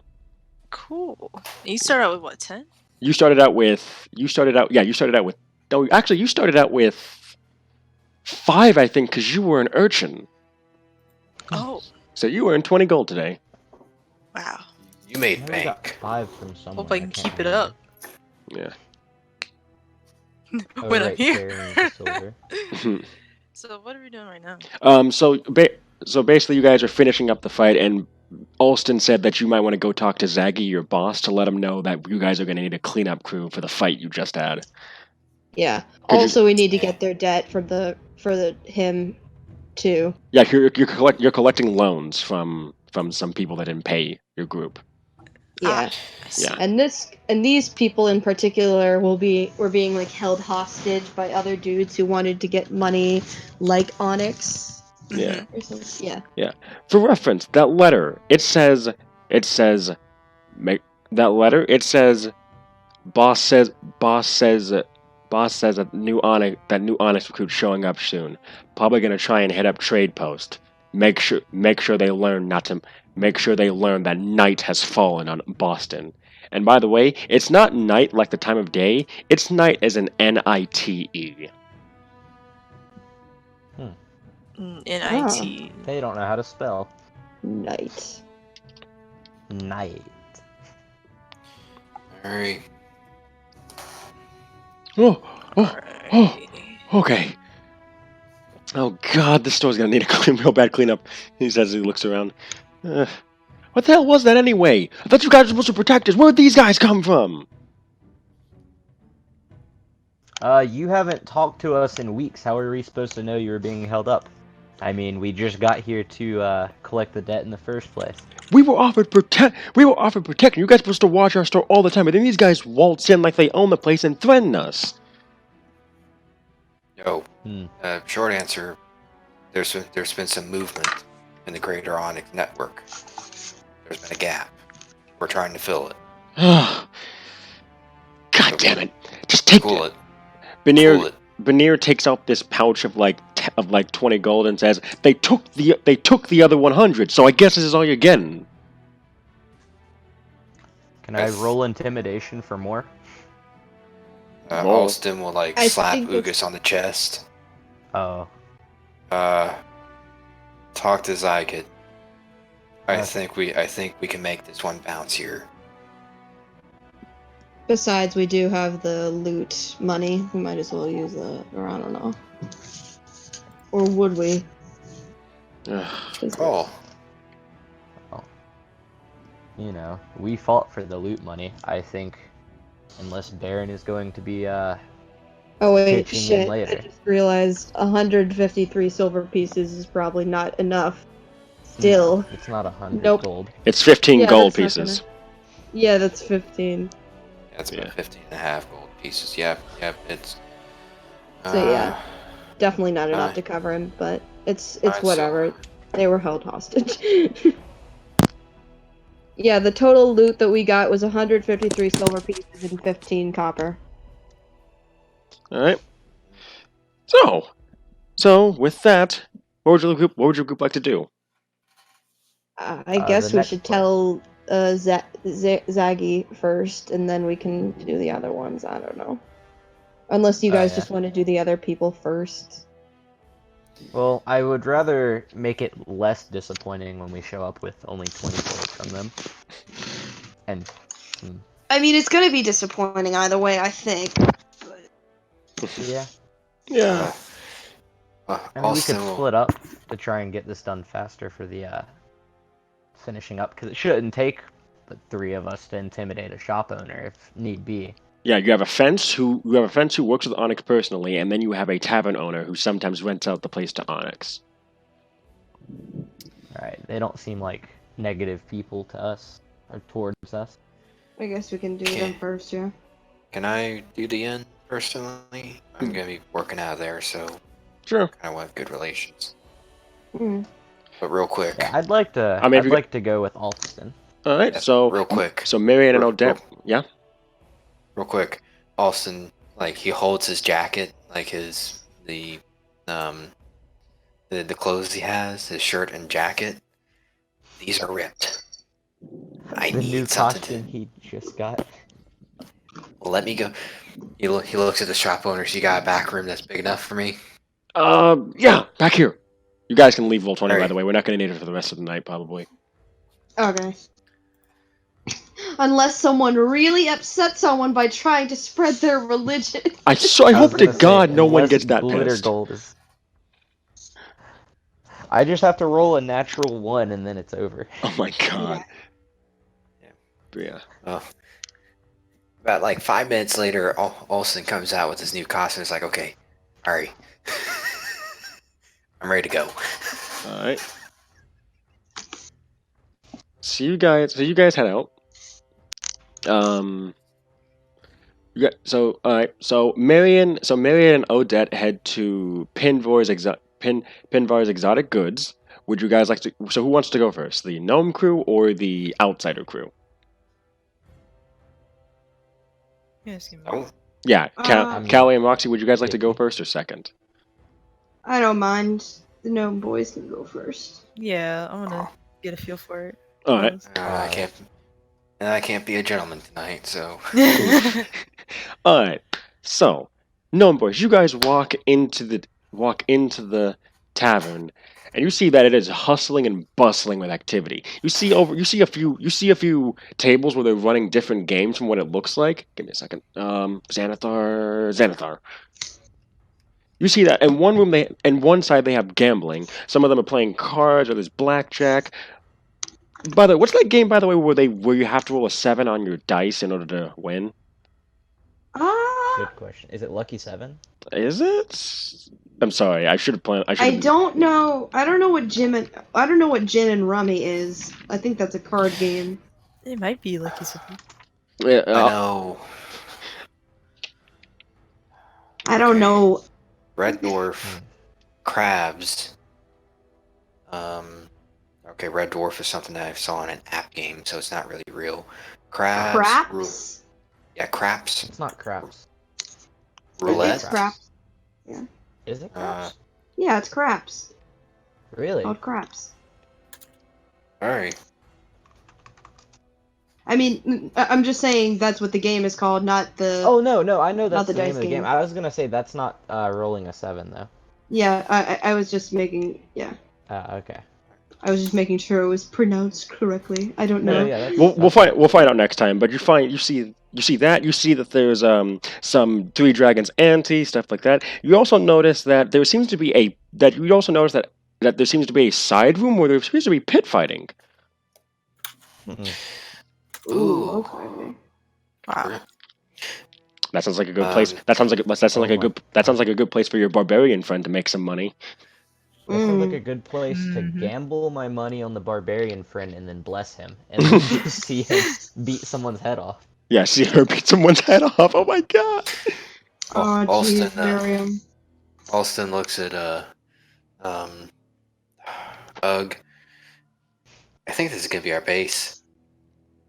I really like the looks of this place. It feels homely here, not in the negative way for one.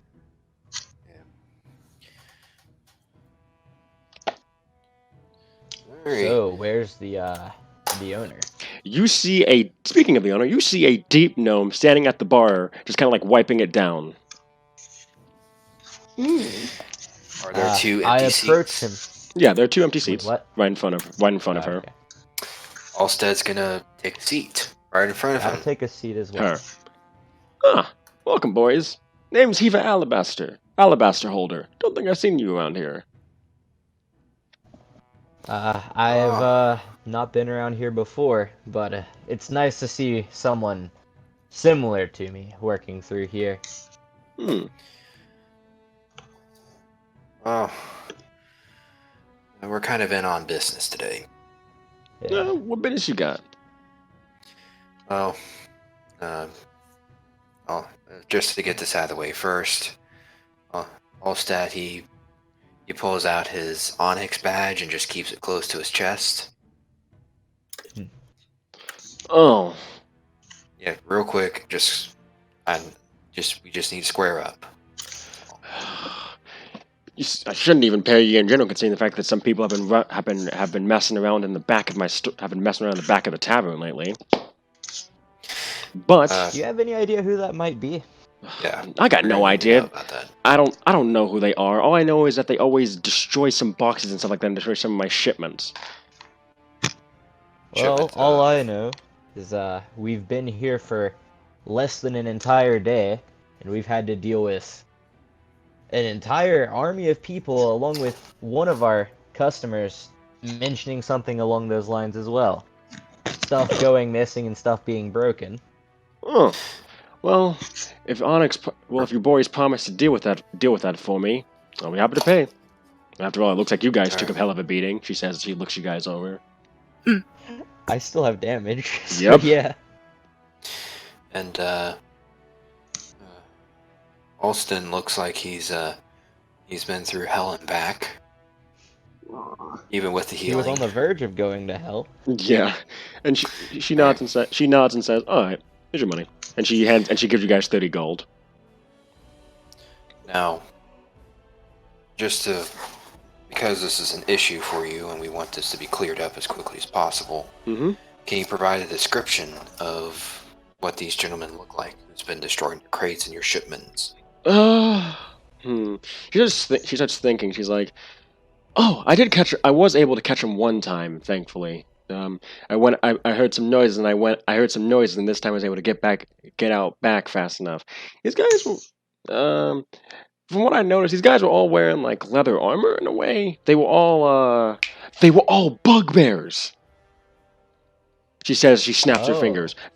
Yeah, 4 of them were bugbears, and the leader of the group was wearing some better armor. He was a mountain dwarf, and I thought that was weird because I was like, since when do dwarves and bugbears get along that well?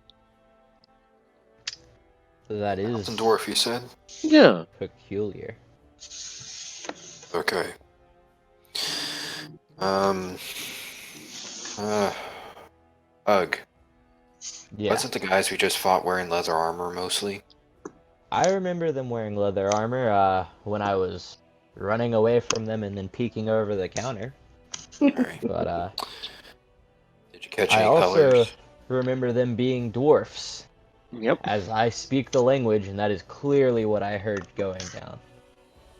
Mm-hmm. Hmm. Colors, they were wearing black and purple. It's kind of like they took from your guys' pure black, but they decided to add some purple in there. Looks like we have a copycat group, and they call themselves the Knight by chance. I didn't hear anything And then, about that. oh, That's can I new. ask? Can I ask the barkeep or the bartender, the owner, if they heard them talking if they used any words that stand out among the others? Sorry, honey, but they were all speaking what sounded like goblin to me. So I don't know the language, so I didn't know what they were saying. The only reason, Okay. well, some phrases that I heard were stakeout, base, some guy named Belgrim, I think. Okay. Well, that's more use than nothing at all.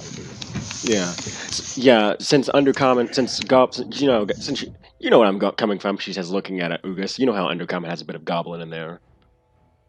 Of course. Halstead just looks between the two deep gnomes like... Okay.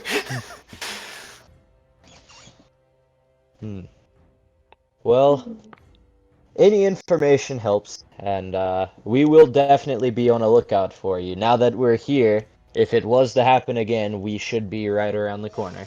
The hideout's ready for you guys. By the way, to take. Alright. Sensen, just want to get clearance from you before we do this. But Halstead pulls out his gambling cards. Honey, everybody in Onyx does it. Go right ahead. Alright, just want to make sure. Last city I was in, there was a the tavern keep that got really fussy with me when I was running Lone Star Hold'em. Listen, Hmm. listen. I'm fine with there being gambling. I'm fine with there being fights. As long as it doesn't make it to where I have to close down this place permanently, you're fine. All right, Good to hear. and all right then. Well, certainly, both of us will certainly be around. So if there's any trouble, we'll be at your beck and call. Got it. Thanks, boys. No problem. Of course. All right. Now go get that money back to Zaggy and tell him I said hi. All right, will do. All right. I'll make sure to relay that message. She nods and then goes back to cleaning the table. And now we're going to and now, if it's all right, we're going to swap over to Odette and Marion. All right. Alrighty. So the two of you walk into Pinvor's exotic goods, and you see this green, orange-haired goblin. She's kind of like just messing with a lockpick, like just trying to just flick, like just messing with it in her hands. And then she perks up when she sees you guys, and she has this big grin on her face as she claps her red stained hands together. And her red eyes just look at you all, and she says, welcome to Zaggy's and Exotic Goods." Can I roll perception to see what the red stains are on her hands? Go ahead. Because I'm not entirely sure that's. Alright, perception. Perception. What if you just lick her hands? Oh my god. That's. No! 9! Phooey. There's some red substance? You perhaps curious too, Miriam? Nah, it's good. Alright, Sorry, anyway, it's wrong, but oh my gosh. Would you want to roll, Miriam?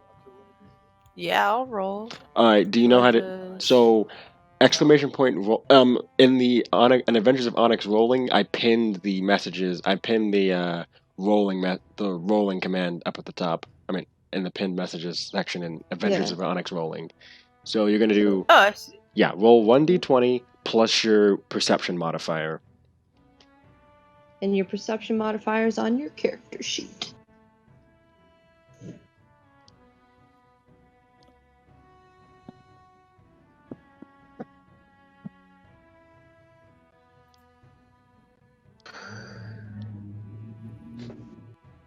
I like this. Yeah, me too. I love this. What? The The session right now. The music? Oh, the I'm session. having a really good time. This is better than the first time I read. I'm glad you think But that's so. because I actually understand what I'm doing now. True. Yeah, of course. I'm still trying to figure it out, but you know, It's all right. I'm sure you'll be a fast learner. I'm pulling up my character. I probably should Yeah. have had it pulled up before. I can tell you just in case while it's being loaded if you want. Yeah, that helped. me out. Roll one. It's +1. Your perception modifier is +1. Oh, okay. So exclamation point, roll, space, 1d20 plus. like, roll. did I do it right? No, you No, you have to like type in roll after the exclamation point, Oh. then space 1d20. or you can do exclamation point R. That's shorthand for roll. I found that out. It was like that. No, exclamation point R, then Like this, like 1d. this. Yeah.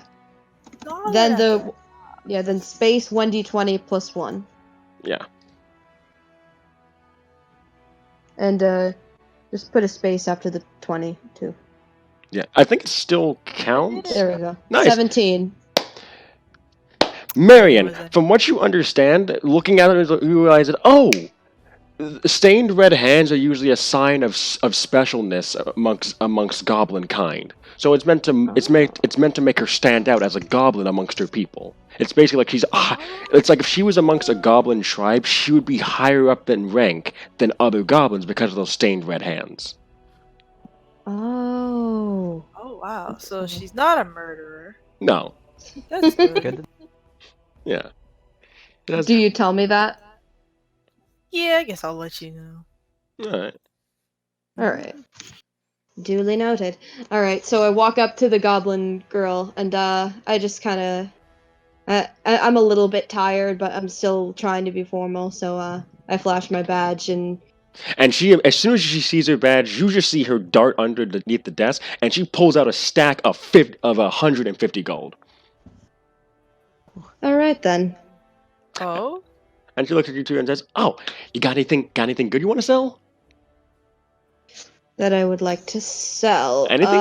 Anything stolen? I can find a buyer for you.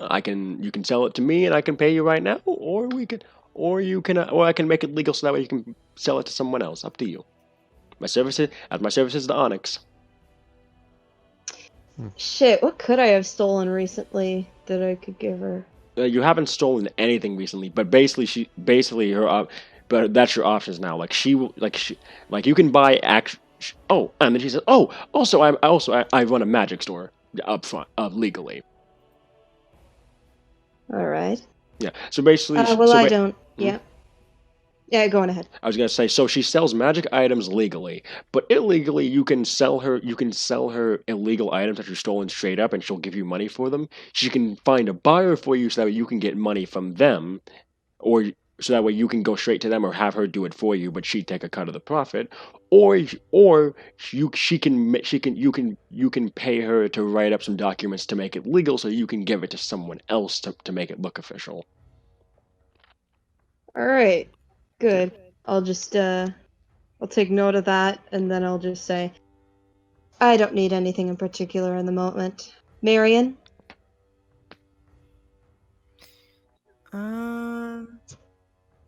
Yeah, me neither. Nothing I can think of, at least from what I've seen. All right. Yep. All right. Well, let me know if you need. Let me know if you need anything, cuties. And she winks at both of you. I'm sure we'll be Then in need of maybe. your services soon. And then I take Yeah. the 150. And anything else? What was that, Marion? No, nothing. You sound like you're about to say something. What were you gonna say? What were you gonna say? I don't know. I really am thinking, do I want to buy anything? Because you said she sells magic stuff? Yeah, she sells magic items, but from what you can tell, they're a bit costly, depending on what you're trying to get. Ah, I see. Yeah, because magic items are pretty high up there in cost. But you have 25 gold, so you're moving up there. Huh. Nah, I'll pass for now. No, Zephyr. All right. Daisy, why isn't seduction a skill? Why didn't they think of that? That would be an amazing Well, I mean, that's a skill, and I charisma would roll, always right? max It's a it. charisma / Yep. persuasion roll, I guess. But it's like, why not I make guess. that a specific roll in of itself? Sorry, excuse me. I mean, yes, sort of. I mean, persuasion is a roll, so why shouldn't seduction Yeah. be one? Anyway. And deception.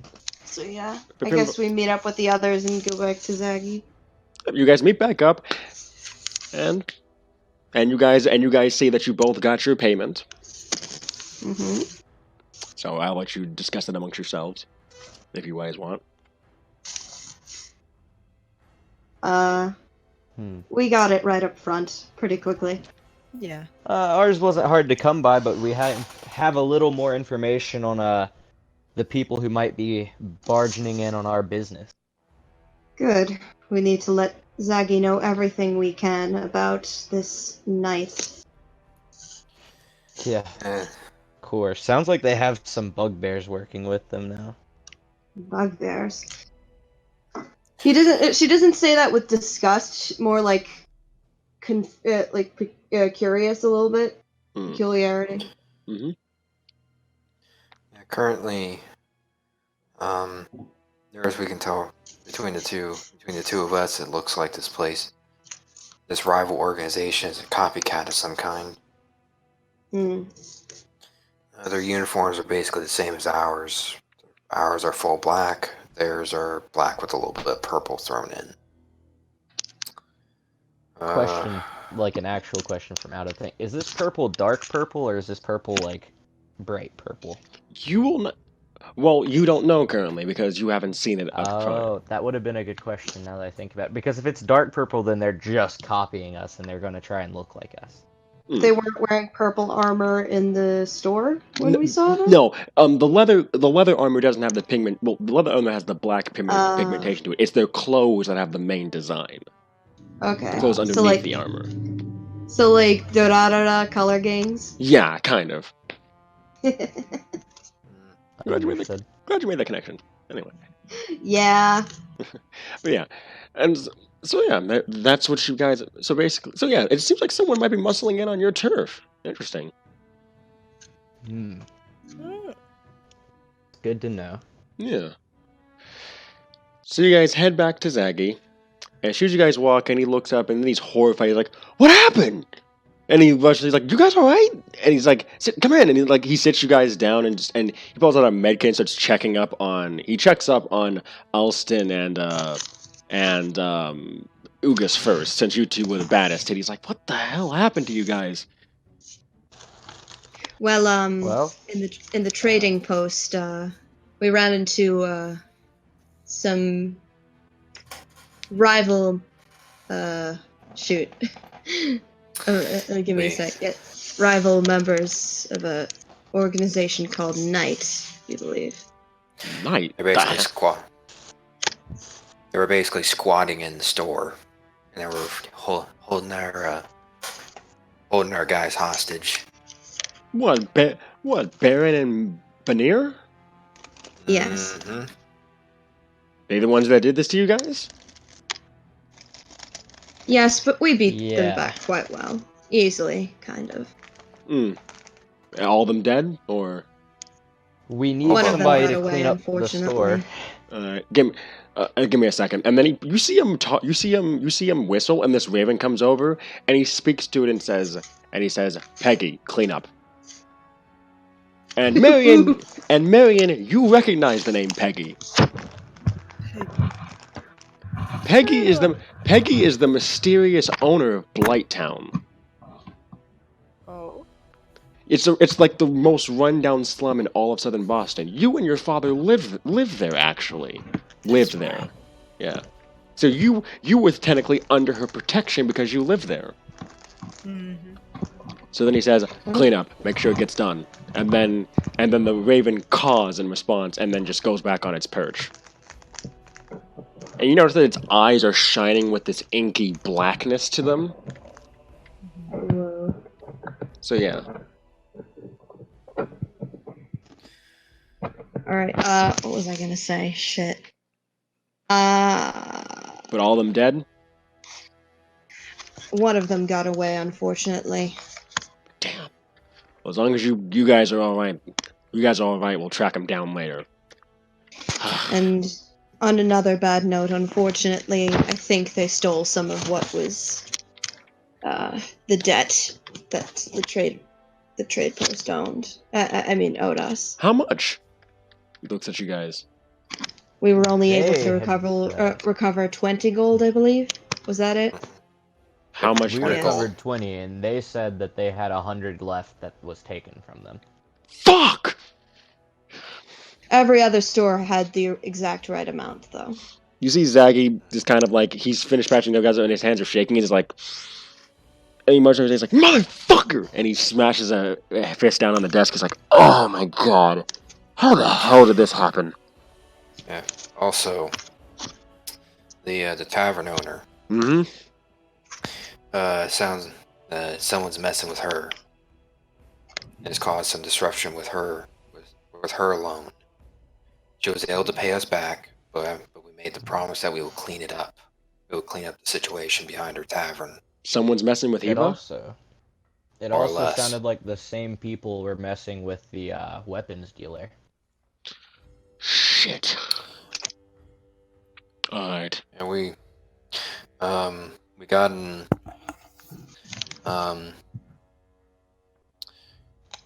this group. The group we fought were dwarves. Mm-hmm. The group that's hitting the tavern is bugbears being led by a dwarf. That's very strange. They wouldn't usually work together unless something was keeping them together. They seem to share common colors, black and purple. Oh, ripping off our black, I'm guessing. Mm-hmm. And there's one The, name we all. The tavern owner did mention a name in a stakeout. What's the name? Pilgrim. And you see his face just turn white.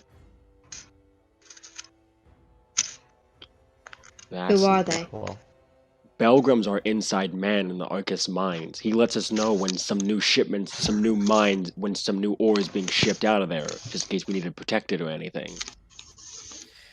And he holds up this letter. And Alston holds up the letter that we got.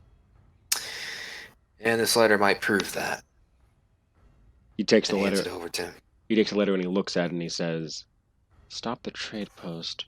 Show him the night has fallen on." And then he looks at the letter and he says, "Sounds like they just declared war on us." And we just fired back. looks like we won the first battle anyways. Yeah, but Surprised war and they're still not able to keep up. thing is, though, they were moving before we knew that they were. So they're ahead of us, he says as he taps the letter on his hand. Shit. Alright, And I think the last thing we need is a gang war breaking out. yeah. Even with Igneal up in North Boston, anything starts spilling over from the south, we got some real trouble on our hands. Especially with our backers being up in the north. They want to make sure that their stuff gets protected.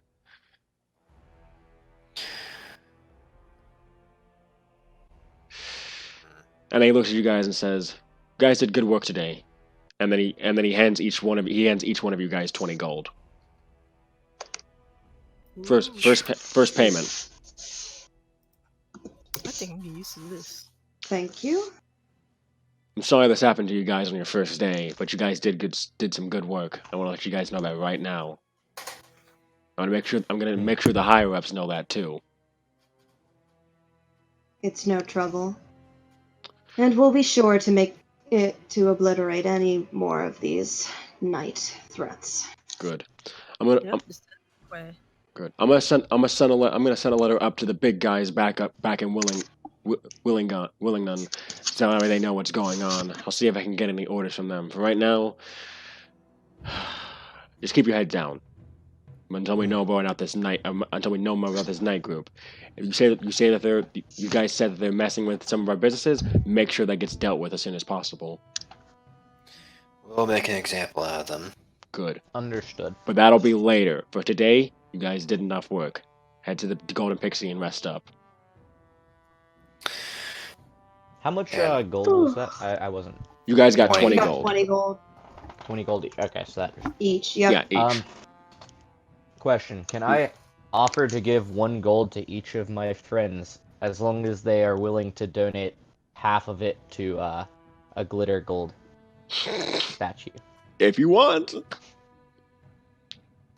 Alright, I make that offering then.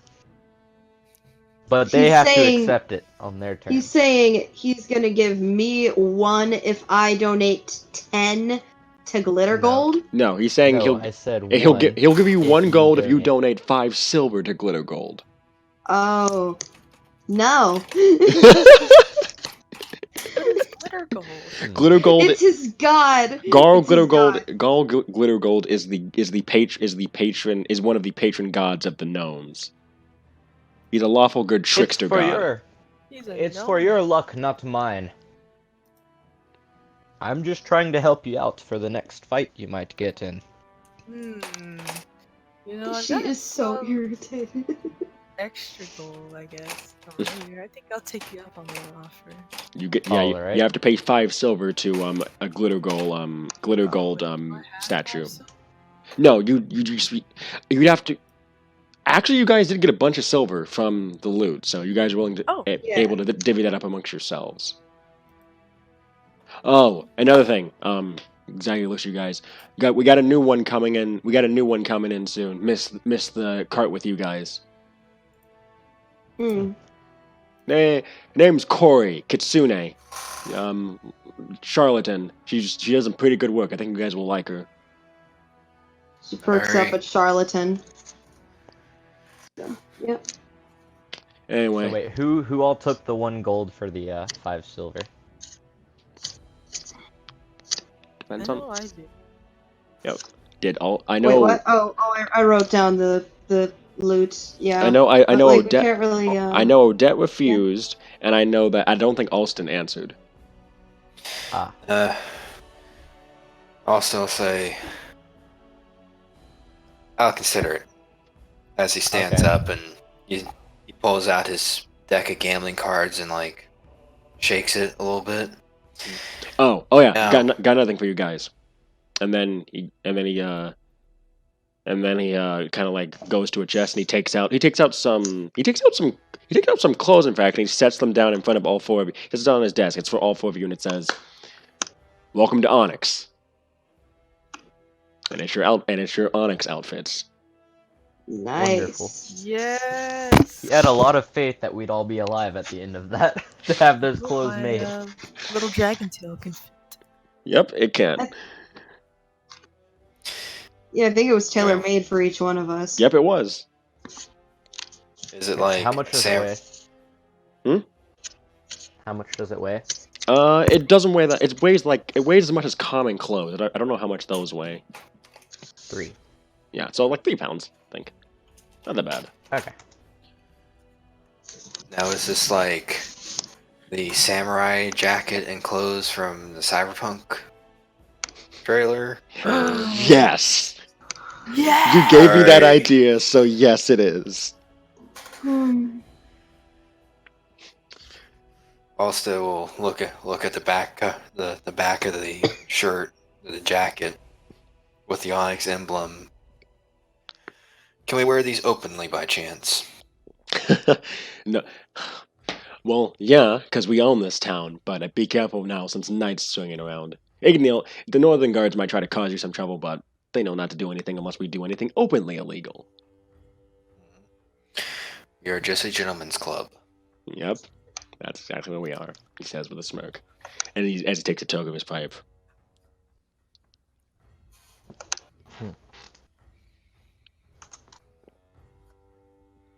And I assume with that, you guys had to retire to the tavern? Yep. So I'm you guys getting rid of my fine clothes because they got slashed when I got cut across the chest. got it. So you guys head to the tavern, doing whatever you need to do over the course of the rest of the day, since it has been a while. There's no sunset since you are underground, but you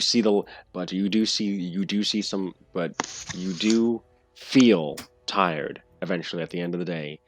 As you guys rest, there's a thought that's reminded in all of your heads. You're members of Onyx now, and you got to make sure that whoever messes with Onyx gets put in the ground. And that's where we'll end this session. And that's where we'll end this session of the Adventures of That Onyx. was super good. I hope you guys like it, and I hope to see you guys next time.